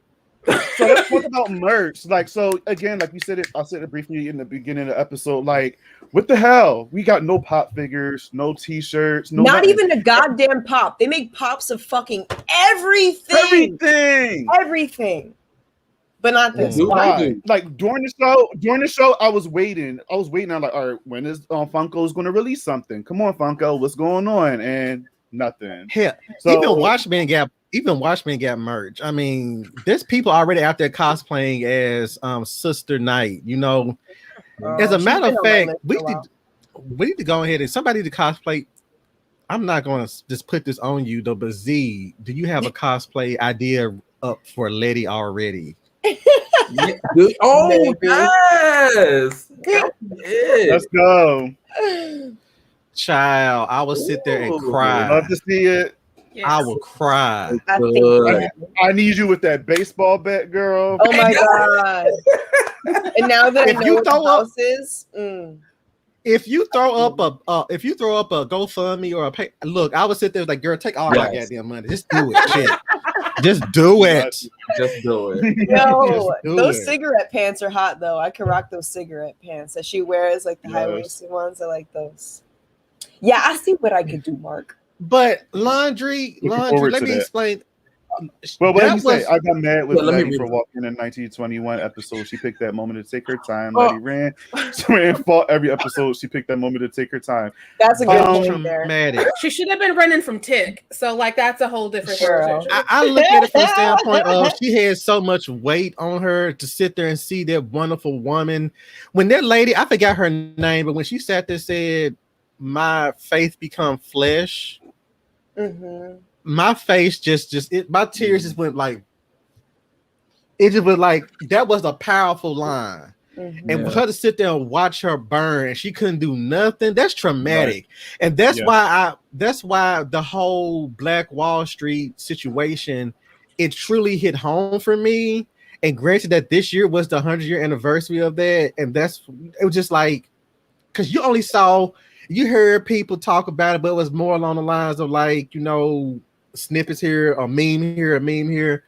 But to actually go into that as it was happening was, to me, I don't want to call it traumatic because I don't like to use that word sparingly, but it was just like, it puts you in that situation as it was going down for all of the people our generation who did not understand what was going on, or some people probably understood, but for people who really did not get it, it kind of hit home.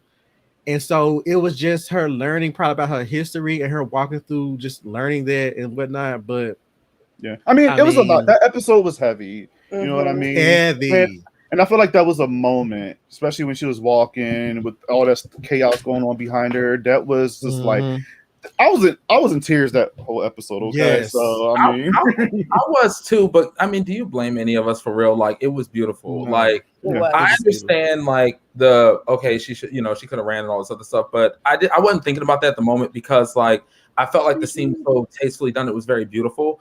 And there's another thing. Adrian, what's up? I was listening to the companion pod for Lovecraft. And they actually made a really good point about Letty's character surviving so many things. They kind of, so they were calling her a sexy Dracula. And it sounds funny when you first hear it, but they were basically saying Letty's flaw was that she basically would just take from people around her. Like she definitely was like, she used like Ruby and other people in her lives. And when she got the spell, she was able to continue living on. But as a result, she's seeing people around her die. And I felt like 1921 was a really good example of this as she's walking through with this immunity and everything's blowing up around her. It kind of just shows how it's not really glamorous to be immortal in this instance, because let's keep it real, she's watching everyone else literally die around her, and she feels that in some capacity. And about the merch, because I didn't get to say something about that, and I got something to say, and it's a shout out to Sharai. Sharai, when you start doing those Sims funeral home shirts from Tales from the Hood that you were talking about, yes, you need to put something from that. I just wanted to say that real quick, because I'm still waiting to give you my coins. I need that. I would throw them your way too. I'm just trying to figure out, y'all, who do we need to contact to get some merch? And like what Taymon just said, I want the book of names and the book of Adam. Just give us a damn that would be cool. a journal with that, you know, with the cover. I feel like they just sat there and gave HBO, who did not deserve them after the fact, these 18 nominations. Can we talk about how HBO looks like a whole ass donkey right now? Because these 18 nominations. Because Lovecraft Country Radio, Ashley and Shannon were my Monday morning podcast after each episode. I just absolutely love everything the show gave there next to HBO Watch Me. Tell me how this show went so hard. HBO went so hard with their marketing. And I was part of their marketing program. Before the show aired, they invited me to be part of this program. And I'm sure y'all saw it, but they had a bunch of us blurred spamming the hashtag blurreds in LCC hashtag. Yeah. And they knew how powerful this show was going to be. I got to watch the first 2 episodes before they dropped on HBO. And when I watched them, there was no visual effects yet. It was actually really funny. I knew how hard you told me about that. I was cracking up when you just told me about like the Shoggoths, like how they did that and stuff. So the Shoggoths in the first episode, that whole wood sequence, when I had first screened the first episode, the VFX wasn't done, so there were no Shoggoths. It was just like a dude, and he had like a big head. And it was like a styrofoam head, and Letty's like running from this, and it's literally like a head, and that didn't even matter. But they did so much promotional stuff for this show because they knew that it was going to hit everyone hard. For us to not get any merch, look at this is something that I got from their marketing, and it's the only piece of merch that I have, which is ridiculous. But they sent me an Oculus Quest to visit the Sanctum. Yes. And so this is it's just a regular old Quest, but it has this cool thing on the top. I don't know if you saw, they did that live YouTube series, but it was amazing. And so they sent me an Oculus Quest for these virtual events. There were 3 of them. Nice. And the first one was excellent. It was and everything was virtual, of course. It was my first virtual experiences. The first one, they did this awesome virtual art gallery. And so you would go into rooms, and you can watch these on YouTube. They're still on HBO's YouTube channel, I believe. But they're really immaculate. You would go into these rooms, and each room was virtual art is so new to me, but you're literally standing in somebody's art. And so they gathered, I think, 3 Black queer virtual reality artists, and they each created a room for Lovecraft Country that I and the rest of us got to virtually be in. And it was amazing. And then there was an escape room thing, and we had to escape. I don't think I escaped, but it was interesting. And then there was a Janelle Monáe hosted dance party for the third one. I remember that. Yeah, I remember you telling me about that. Yeah. And, the amount of work in virtual spaces are, I took a class once in college, and it was I cried through it because graphics and all that crap is no joke. So they had a whole team put together these virtual universes. They sent out Oculuses. There was merch going everywhere. They sent the screeners to so many blurs so they can go spread the word out for them to just drop the ball and not give us any merch is really beyond me. And I mean, don't really know what to do with this Oculus, but this is the one piece of merch that I have. So keep it, girl. Forever. And Xero, by the way, I don't have really good vision. Can you send it to my house? I'll give you and I'll give it back. I'll send it to your house. Don't worry, I got you. Just send me your social security number and I will send it to your house. I know that's right. But the merch, it's like after these 18 nominations, it just seems like merch should have been here during the show's airing. Yeah, that's what I mean. Expecting. They brought it was going to come during this show, and it hasn't at all. So I was like, well, maybe around Christmas time. No. Everybody was out there making T-shirts. Yeah, this steelbook was. We talked about this steelbook situation. Yeah, I drove all the way to Mississippi for that motherfucker. I'm like, I was sitting there like, let's bring my steelbook out. Oh my god! I was ready to go all the way to the Bronx. I was looking for like other copies for Mark. I'm like, do you need me to do this? I will do this. She sure did. She sure was. It's very important that you have this. Exactly. And this lets y'all know how deeply she was in trying to promote this show and make sure that everybody had a copy of this stuff. The day they announced those posters, were they posters or something? I think it was like vintage. Yeah. People were like lined up like, I tried to line in. I tried to sign in. Everything was gone. I said, shit. Yeah, with the quickness. I couldn't get one. I couldn't get one. I couldn't get one. Either. I was so pissed. It was gone literally. It hasn't even been like 10 minutes. They were all sold out. Yeah. And there was a really cool event that they did in LA, which is I feel all the cool shit happens in LA, obviously. I know. I'd be so jelly. This coast. Sharai, where are you from? Oh, I'm currently in Minneapolis, but I'm from Kansas City, Missouri. So I never get to go to the cool things. Yeah. So we're all the same. All of us over here don't go to the cool shit in LA. So. Yeah. No. But I was so pissed about the Fear Street event that they had in Los Angeles not too long ago. They had like a whole Fear Street event, and I was just like, but over here in the East Coast, we can't go. I was hate posting. I wasn't hate posting, but I was like, how they say jealous posting, like. Yeah, that's sweet. That's cute. Me too. Bitch. And I feel like so many of us are out in LA. But this thing that they did in LA, they went hard for that as well. They made like a drive-in, and it was like like Woody was there, and they had all these themed things, and they really went hard with the marketing. So it's hard for me to believe that in the beginning that they knew that this show was going to be canceled, because if it was like did y'all watch Swamp Thing?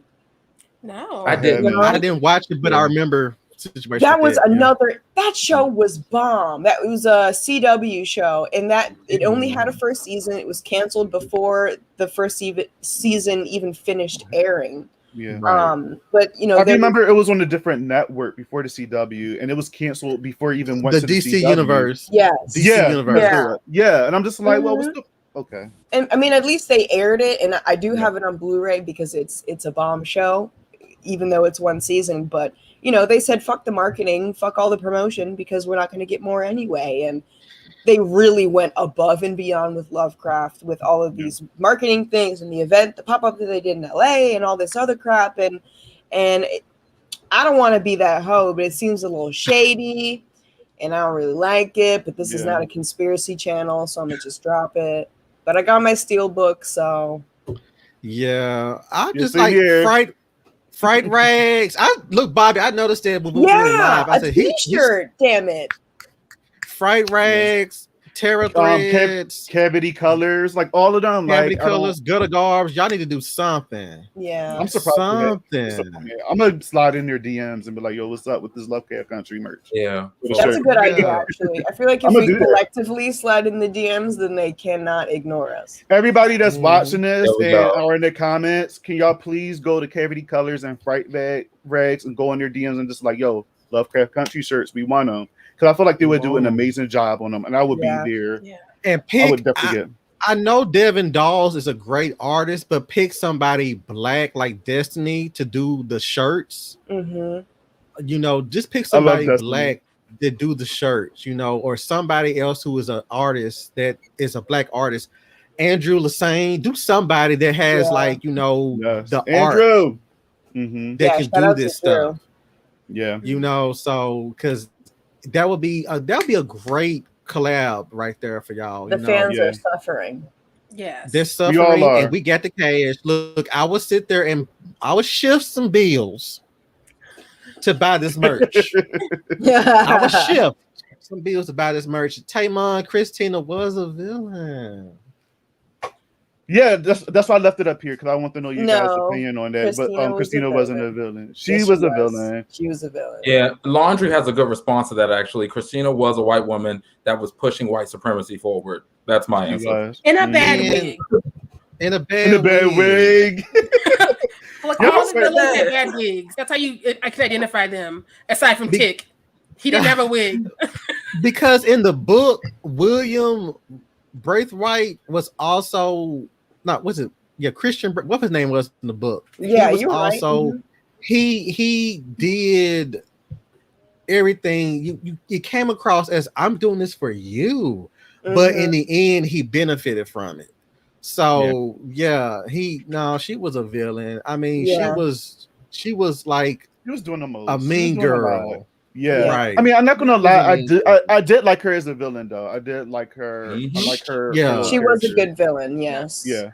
I hated her less when her and William and Ruby and Hillary became whatever that was, because I almost said couple, but that's not even accurate. I don't know what that situation was. Yeah. Yeah, it was something. I think all four of them was together. I think that was Ruby. That kind of threw me too, as much as I was like, okay, Ruby, I know you got feelings for this person or this situation, but at the same time, Ruby was utilizing her what attributes or whatnot, the elixir to her advantage. Because when I'm gonna be honest with y'all, when Ruby showed up for the last road trip, I knew something was up then, because Ruby was so far against what was going on. For her to actually show up, I'm like, And I was, so when she was in there with them and everything like that, I was like, this bitch is Christina. And I was just hoping that I was wrong, but when she sat there all of a sudden and sat there confronted Letty, I was like, that bitch. I didn't know for sure what happened until they were all in the car singing, because we've been watching Ruby sing, and Ruby is singing with everybody else, and I was like, right, something's a little off. Something's a little off, and I guess that's a little foreshadow in the beginning, because she was a singer, that's what everything. And then when, like you said, when she was in the car, she wasn't singing anything. It's like, that's hey, not. can I say something about what was it called? What the episode called? The episode about GR, because up to that point, y'all, I was a Tick apologist. I was like, that child has been through every damn thing. And then when I found out how easily he killed people, I was like, Tick, you motherfucker, you is a bastard. You is a whole ass bastard. Not only that, but you sat there and left this girl. You up here breaking hearts and shit, taking virginities and shit. I'm like, boy, bye. I was so mad at Tick. I was so mad at Tick after the episode. He's mistreating women in 2 different countries that we know of. But also, as much as I love Gia, why are you over here with the man who killed your friend? Right. I find men for less. I have men for less than killing your friends. I'm finna say some real fucked up shit. Tick got to have that bomb. He got to have that bomb. He has to have had that bomb for her to go all the way across country and to look for him. Granted, she really came to sit there and warn him that she noticed that something's gonna happen. Or warn Letty. But Sharai, if you knew that Tick wasn't shit, would you just sit there like, well, that's his damn problem now, you know? Also, he totally has a type. I would though, because I am a Gemini, and again, he killed her friend and had no qualms about I it. knew He that was was like, coming "I up didn't at date some you. point." I didn't do anything. I'm just a soldier in the war." And he's like, "You Yes, you know. asshole." This was his energy the entire time, though. He was like, "I can't do any wrong. Yeah, It must be your fault I killed you." And I'm like, "What kind of sociopath did you raise, Montrose?" And we're supposed to feel bad for him when he dies in the end. I've been waiting for him to die the whole show. I stood up and I clapped. I was like, "This is redeeming something I didn't know you could redeem." And who was the woman in Georgia? I mean, maybe Florida. Sorry, who was the other woman? Because we never really got to see that. We did. And he talking about something. He a virgin, but he was actually dealing with this. Up here lying. He's not a virgin. He's just bad at sex. We saw how he treated Letty. Yeah, and that kind of pissed me off. I'm gonna be honest with y'all. This scene, I hope I get loud, but this scene when Letty was like, "You were my first," and he was like, "Your first what?" He was so inside himself that he didn't realize that Letty was like, "Yo." Yep. No, I was like, "Come on, not to like make it weird, but that like those 5 seconds in a bathroom because he's jealous does not make a good time. And for him to be like, "I'm an awesome man," and for her to let him stay in her house rent free for 5 seconds whenever he's angry, I'm just like, Letty. He's that fuck boy that they said in Insecure, like, you're the worst type of fuck boy. You're the fuck boy that don't know that you're a fuck boy. Right. Yeah. He doesn't know. He thinks he's doing something because he feels he's special. And it's like, no, good sir. No, honey, no. Let's sit down. You need to understand you don't get to have self-esteem right now. It was quick. And it was just like, I was like Laundry says, it was quick. And I'm not going to lie. It might have been quick, but I did like to see them damn cakes. I would say this about Jonathan Majors. We're moving on. He didn't care about. Okay, so I'm not. Wait a minute. Hold up. The cake. We're getting to the real conversation. I love cake. I'm sure you do. I text my friend, "Was that it? Was that it?" Like, if you blink, you miss the sex scene, and that's supposed to be hot. And then like they do it again, and like she's getting like handled on this car, and I was like, I don't know if she gets into this kind of beating while you're trying to figure out what you're doing, good sir. This does not look comfortable. This does not look safe. Who is our stunt double? I'm just saying, Jonathan Major was not opposed to dropping them damn the pants to show that ass, and I'm like, look, and I actually said this on your video, Bobby. I said if Jonathan Majors, when he comes back, there has to be a clause in his contract saying that he has to drop his pants at least 5 times during the season. At least. It's tradition. It's tradition. If he doesn't do it, he'll get canceled again. Misha Green knew what she was doing. Misha knew what she was doing. Stop. And I was mad because I'm like, Watchmen gave us Yaya break. Oh yes, yeah. So fun. Yes. More than once. And then Westworld was giving us all the damn tea. And I was like, y'all could do Jonathan Majors. I'm like, Jonathan, do we need to have a conversation or something? Like, yo, if you are not comfortable with it, then just let me know. What's up, Kai? Hey, Kai. Hey, I love her. God, I love her. She be serving looks, y'all. Y'all don't understand. Yes. You do understand. You follow her. I'm just saying. I'm talking about those who don't follow her. Y'all, she be serving looks, not just in the makeup department, but also in the dressing department. Y'all can't fuck with Kai. She's gonna. Yes, Kai. We love you, girl. Oh man, yeah, Atticus. Yeah. Beautiful gowns. That's it. Beautiful gams. Not gams. Gams. Beautiful gams, but he was a fuck boy. I'm gonna be honest with y'all. He was a full on through and through. You're right. Mm-hmm. Yeah, I feel like he was just there so Letty could also have a specific sci-fi journey because Ruby and Valida had one, and hers was thinking that she couldn't do better than this because he's like, I'm gonna just mistreat you all the time. She's like, I'm gonna run after you and have your baby, and I was like, do you not know your Journey Smollett? You can do better. Like, I'm gonna tell you, you should be doing better. Like, but I feel like Letty had a kid. Yeah, Letty had a crush on him since they were children Right. and things like that. So I guess now that they're Right. grown, Oh, I she was forgot like, that. yeah. So I Yeah. think that's probably why. And he's back and he looking good and things like that. So yeah, if I was her, I would try to do the same thing. But after that one time, I'm like, I'm out. And I want to say, I want it to be a- this. Go ahead, Sharon. Sorry, go first. No, you don't. I wanted to be, I wanted to be a ballerina when I was a kid, but I gave that up because it wasn't gonna work out. And this is that for her. She can give this up. She could. Let's change that narrative. I would say that, and I wanted. What show did I they go wanted to full say that donkey? Letty was also. Watchmen, John. Oh, they didn't go full donkey anything. John No, he was said asking the Watchmen. true questions. What was that? But Letty, I feel that the thing about Letty that I love is that she gave that feminine energy. And like most people, because even that guy who was like, he sat there and lied, like, yeah, I hit that. And it was like, no, you didn't. Letty has not, because she gives that energy off, she could give that energy off and not have been like this person that people thought that she was. She was just free in her. She was a free woman. I mean, not granted that she had her flaws, but it was just the fact that she could sit there and do that because she was confident who she was as a person. And the fact that she was a virgin made me love her even more, because it was like, girl, you could sit there and just do that and just make people think that you had it. That's why I feel like I'm gonna say Jonathan. I feel like Atticus gave her, like, she deserved a good 30 minutes.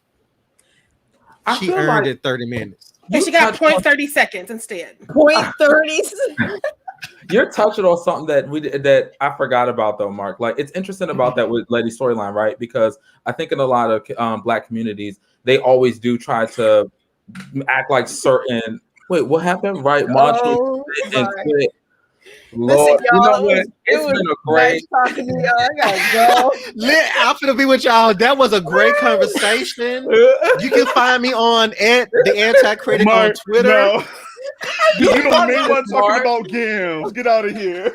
But wait a minute though, but that's a whole other situation that I was like so mad about, because that's what I really was asking. Who's the gay in the room? Because and I'm gonna leave it at that. As a matter of fact, let me go take this damn break right quick. I'll be back, y'all. All right. Marcus turned up. We were saying, right? It's not important. Are you sure? Yeah, I'm positive. That messed me all up. That was all the life I needed to live. So well, before we guys go, because it's going on 2 hours, I did say that I would love for anybody that's in, the comments, if y'all want to come up live and, share y'all favorite moments, favorite episodes real quick. Y'all can be on for 1 minute if y'all want to. Let us know in the comments and I'll send you guys the link and bring you guys up. So if y'all down, just let us know in the comments. And I know Kai better bring your ass up here. Yeah, Kai, Adrian, Bianca, Landry, Michael, I see you there. If y'all have any, opinions about the show, come on up. I would like to see you. It's your turn to sound off.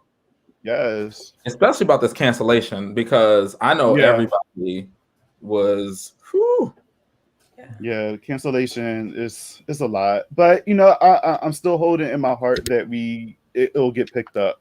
I'm hoping, I'm crossing my fingers that it's going to get picked up. I wonder if that Apple TV deal will be the chance, or if it's going to be a different project. I don't know. Yeah. I would like to see it get a second season, if nothing else, just because there's a lot of problematic shows that have gone on forever. Supernatural, and so wait, Supernatural. Wait, go back to Supernatural. Supernatural was on 18 years hating women left and right. So what happened? Is it problematic? Because I stopped at season 4, so I don't know. They never met a femme character they didn't need to kill for the story. And they got to the point of bringing people back from the first season. I'm going to ruin it for y'all. Sorry if y'all were going to catch up. I don't care. No, go ahead. That's fine. So they had this person, Missouri, played by the Loretta Devine. And they let her live. And I was like, you let a black woman live. Get it, Supernatural. So when they're killing everybody else, like she's out there alive somewhere, they brought her back just to kill her in like season 12, 13. I don't know. I can't keep track.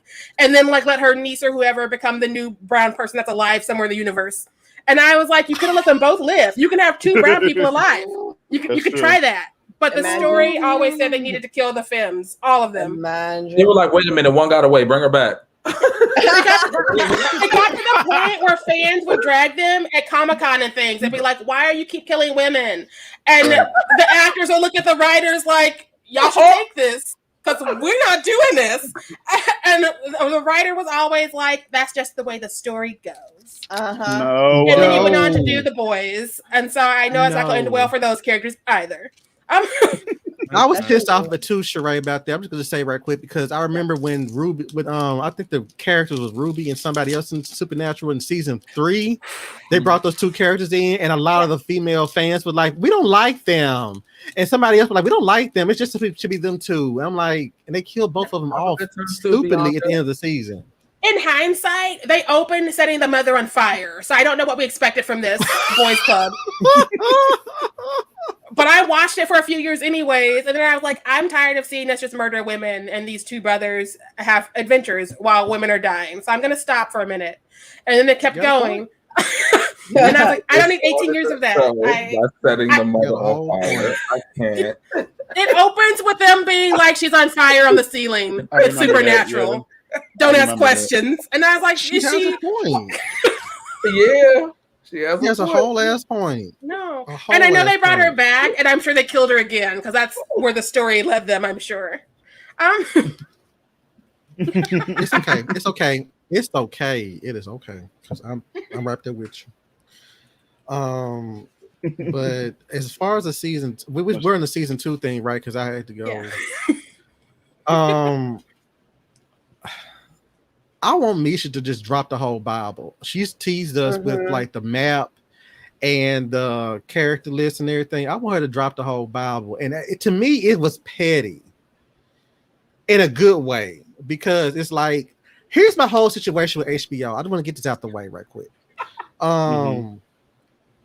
They were sitting there saying when they was asking like, is there going to be a season 2? You know, Tick is dead and this and that. And the HBO producer was kind of being coy, like, we have to see what Misha produces for season 2. She gave y'all a whole ass season 2 Bible that not only gave y'all season 2, but what could have to be on season 2. Y'all got scared.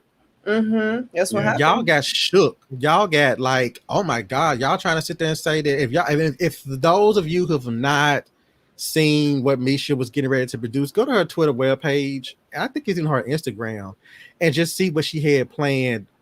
She gave us a map of what was going to be the United States of America, the sovereignty states of America, something like that.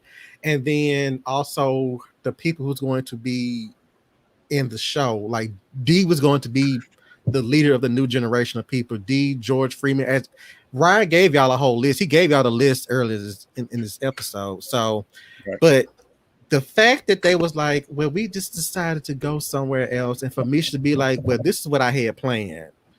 And it's like an undercut of a petty, because we all know that when Game of Thrones came to an end and they was trying to figure out what the Game of Thrones creators were going to come up with, they came with Confederate, which was going to be about what if the Civil War, what if the South won the Civil War? Meaning that all of us beautiful black people on this panel right now would have been slaves, and we were going to have to rebel in modern day stuff, modern day slavery. You were okay with going forth with modern day slavery, but you was too frightened to go ahead with like an alternate universe where black people had magic and we were all powerful and everything like that. That's too much. HBO. They let Matt Damon get away with so much in Game of Thrones. That's what I call those writers. I don't know their real names anymore. I refer to them as Matt Damon and Matt Damon. But you're like, right. they got away with so much in that series, so much, and like it started declining, and it was down to them not giving a shit about production costs and values. There were water bottles and scenes, and I was like, "Are we not trying? Is this a Starbucks cup?" I'm not trying. Exactly. And we couldn't get a second season of this. This feels like This feels like they had this show and they saw that Watchmen had done well. So like, oh, this is going to do well. Let's put some money behind it because Black Lives Matter today. It's trendy.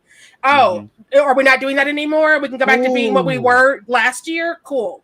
We're done. Thank you for saying that, Sharai. Thank you for saying that. It's fake allyship at its finest. It's fake allyship because I was sitting there thinking, like, even when you perfectly said Matt Damon, because he did some real fuck shit with Project Green Book, and it's like a lot of people forget that. They were like, Mark, why don't you care for Matt Damon? I was like, y'all, Matt Damon's a whole asshole. Y'all don't realize that. And that new movie he got out where they were saying overseas, you sound like an American. Of course I am. I said that's problematic as fuck for you to go to another country and just feel like because I'm an American, I can come here and do what the fuck I want to do. That's problematic as fuck. Y'all don't realize that was y'all's selling line for this trailer. I don't want to see this movie now. I don't care to see it. But it's at the same time that they really, I think a lot of people forget that Confederate was about to be a whole ass thing. A whole ass thing. And some people were like, well, it's kind of gonna be like, you know, the Man in the High Castle. No, it's not. They were gonna have black people as slaves in 2022 whenever this goddamn show was going to be released. No, baby, no. Y'all thought y'all had issues with that other thing on Amazon Prime though, but no. I'm sitting here wearing wearing Fenty or whatever leftover Tommy Hilfiger because that's what y'all give all of us when you don't fit it no more. You give it to your slave people, and y'all gonna sit. No, baby, it was not going to be. So that was my issue with HBO. I was like, y'all. I mean, granted, a lot of people get Watchmen mixed up because I had to argue with somebody on Instagram about that. It was like, well, Watchmen had one season. Damon Lindelof himself said that we only had one season playing. It was promoted as a limited series. You gave us a whole. When you get the Lovecraft Blu-ray, it says the complete first season. It doesn't say Lovecraft Country, the limited series. You were banking on the second season to come, but Misha came with this fire that y'all was not okay with, and you were just like, well, we're going to end it. And then the Emmys was even more petty because they were like, well, we're going to give you all y'all's Emmy nominations this year is going to go to Lovecraft Country. And now y'all sitting there saying, I hope they win every single one of them. Every single one of them. Please. It's like, no, baby, Lovecraft Country has 18 nominations. Y'all done canceled it. Y'all have no claims to this no more. It might have aired on your show, but it's like, I'm just saying because I'm so mad that they did that. You couldn't wait. You knew Emmy nominations was coming up, and you couldn't even wait until after that point to be like, you know, well, we decided to go. Yeah, we're great to get all these. Even if y'all, but that would be even worse if y'all sat there and get all these Emmy nominations, then y'all went ahead and canceled it. So I don't know. It's like I don't know what would be worse in that case. Yeah, right. I would like to go ahead. It felt very similar to last year. Stars canceled Tanya Sriracha's Vita, which was a great show, probably the best show Stars will ever have. They canceled it, and the last episode aired right before Pride Month, and they were like, "Look at all of our Pride shows." I'm like, "You can't include a show you canceled in this third season." Right. Not right. But they canceled it. It was like, here's P Valley. We can't have two brown people working for us at once, so you won't notice. And I was like, I noticed. I noticed. You better read. I can count to 2. I can't do much math, but I can count to 2. And why can't you? And that's why I don't talk to Stars anymore. Oh man. Well, guys, before we go, I mean, do you guys have any other thoughts about this cancellation, or y'all say y'all peace? Y'all good? My closing remark is Letterboxd is on some shady shit where they like to pick and choose which television series they put on their app, and I would love to have it on my top whatever. Is it 4 or 5? But there's some stupid fucking bullshit reason that I googled to hell and back about why they can put WandaVision on Letterboxd but not Lovecraft Country. And honestly, I might revisit this shit now that it's canceled because Like, what is going on?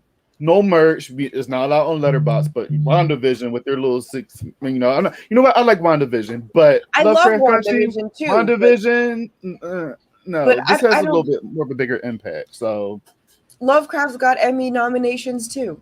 Right. And I think the verdict was that it was an ongoing series. I think that was the conclusion that I had come to.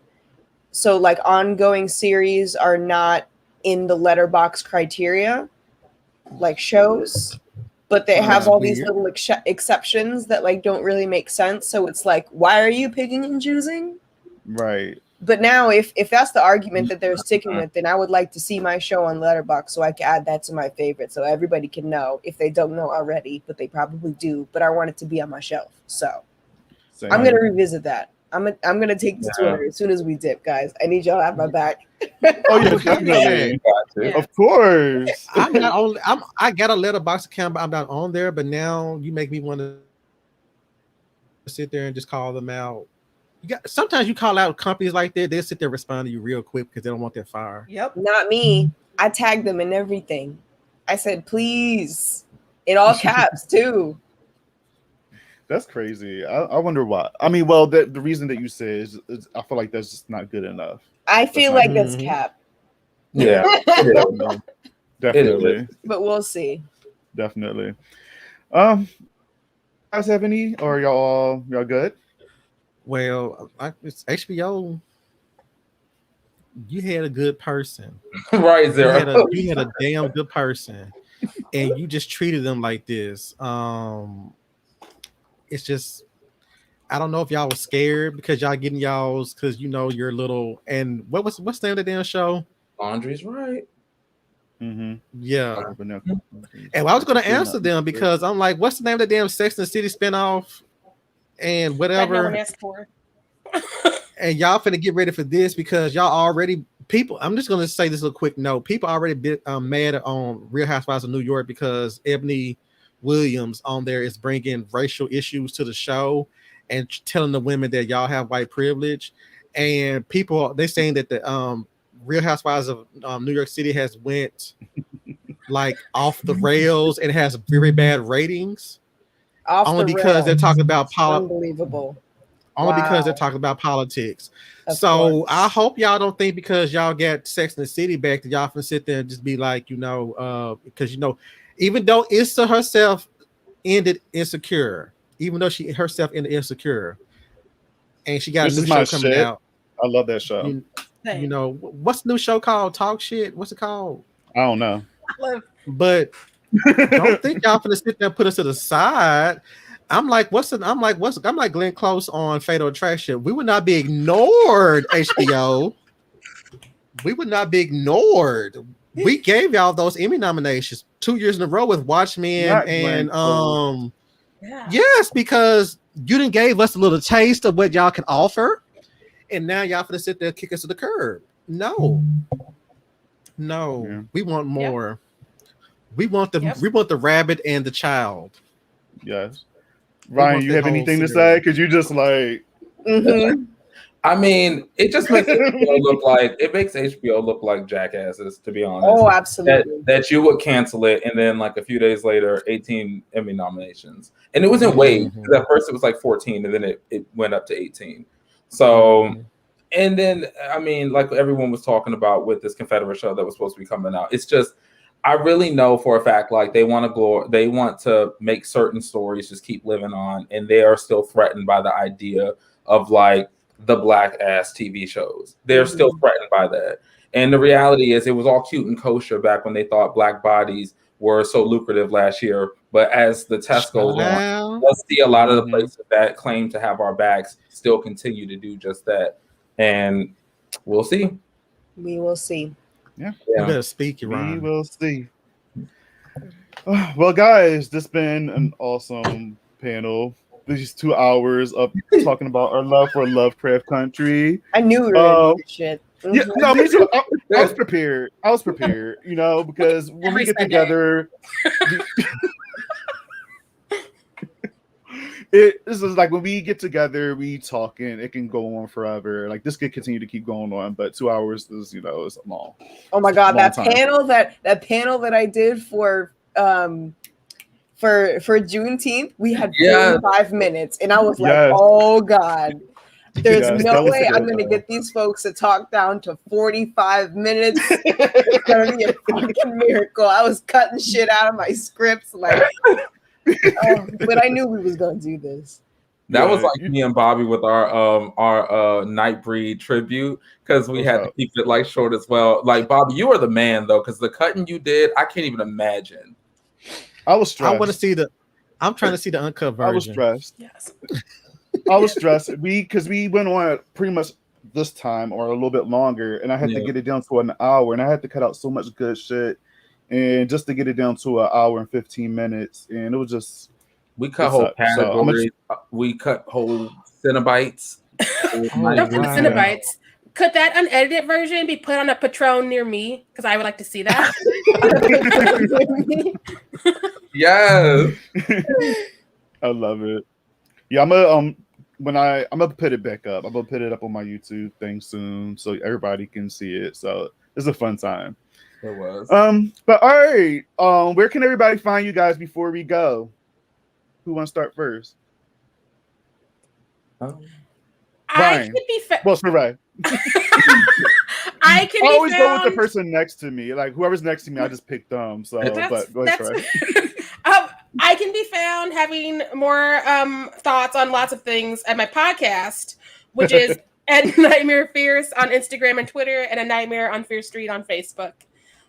We have all my links, but that is a longer situation I won't read here. Okay. Mm-hmm. I'll go next. You can find me at the Anti-Critic on Twitter. On Instagram, you can find me at either Mark O. Estes, all one word, or Midnight Social Distortion, all one word. If you add me on Mark O. Estes, please hit me up outside of a hi. Just tell me I'm a fan of you from this place, and I'll add you, because a lot of people add me and I just delete them because they don't have no bio at all. So I don't know what I'm getting myself into. I'm about to say shady. No, it's wild. Because people are very sneaky now, especially those Bitcoin and Illuminati people. They will sit there and I have a bio, and then as soon as you click on it, well, it's just though, because I'll be like, Mark, what type of shit you be getting yourself into? I understand the Bitcoin, but Illuminati people? Yeah, they be sitting there trying to add you every day. Like, oh, okay. They try to come into the light. I'm gonna have to see your Google search history. Yes, right there, I was saying that. I might have to. What's going on, bro? I promise it's nothing that I'm doing, unless they think that because I talk to certain people. I'm thinking it's because I'm friends with. Well, no, it's because I'm probably friends with somebody that's in like Mason stuff or something like that, and they all make it soon like with Illuminati. So, what you been getting into, Ryan? Right. Let me tell you something right now. How they do it like this? Pisces. This Pisces energy. They do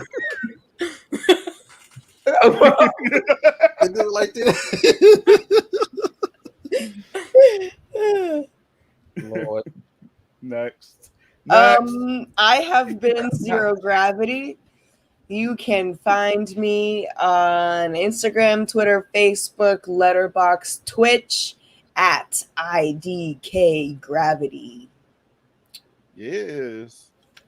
Before I do mine, Zero, you had me dead the other week when you said someone called you IDK. What happened with it? Oh my god! I don't know why it's so hard for people to just like get it. It's like, okay, my handle is IDK Gravity. I had an issue like 4 years ago at this point. My account got hacked, so I lost Zero Gravity, and I got mad frustrated trying to figure out what I'm trying to make my new username. So I'm like, I don't know, Gravity. And then that was the one that was like available. So then that's what I switched to. But it's first name Zero, last name Gravity. But now I pop up and people want to say, hey, IDK. Hey, I don't know. It's not my name, man. I cannot. It's beyond me, but whatever. Y'all get it. So yeah. I'm gonna stick with y'all. People are crazy. They are. Well, mine is at Brother Ghoulish at all things. My podcast, confusingly, is Brother Ghoulish's Tomb. But if you just type in it's been a whole thing. But if you type in just Brother Ghoulish, it will still come up. But just to find me on anything, period, you can just go to www.brotherghoulish.com because it's like hot links to all my stuff. And hot links. I'm hungry. That's all. Yeah, I'll see y'all. That's stupid. I'm sorry, but that's it. All right. Well, that's our take on the cancellation of Lovecraft Country, our love for Lovecraft Country, our frustrations with Lovecraft Country. This was a lot of fun, guys. Yeah, it was a lot of fun. Thank you all again for doing this. This was a lot of fun, and Thank you for having us. Always. Always. Yeah. Cross fingers for a watching. season 2. Cross fingers that it get picked up somewhere. I'm hoping. Maybe we'll get good news soon. Who knows? And everybody, obviously, y'all watching this, so y'all know where I mean. But if y'all don't know, Bobby Torres on Twitter and Instagram, and Bobby likes to spook you on Instagram. But obviously, the YouTube channel because you're watching this. So thanks again, guys. Appreciate it. I got one last question. I just realized your thing says Atticus abs. I just realized it. But anyway, a whole 2 hours and 10 minutes later. That's the one part of the man we're keeping. We're throwing the rest away. Just the not the gams. Can we keep the gams and the We'll keep the gams. Okay. And the cakes. But like the rest of the man is going to the trash. Like The bakery stays open. Everything Right? is thrown out. Yes. we don't need a Sagittarius energy. We don't need that. So we're gonna throw the rest of them away. Hot First of cross all, what's bun. wrong with Sagittarius? Hot cross bun. Listen, that's a different 2 hours. We I know. First, I love Sagittarius women, but the men, I'd be ready to. Was that not Tick's energy? Tick gave me very like Scorpio energy. Because he was like, I know enough Scorpios, and a lot of them are like that, especially the men. Yeah. But that's another conversation as well. So next Sunday, astrology. Yes. The toxic men of astrology. All right. All right, guys. Thanks everybody again for watching, and I'll see you guys in the next video. And follow all my beautiful people here on all their social handles. They're available. They're there. We're here. He is not a Gemini, Michael. Whoa. Hey, back up off the Geminis, Mike. Right? Mike. Hey, Mike. We're delightful. Geminis are the best. Sometimes. But that's another 2 hours. But okay, bye, guys. Bye. Bye.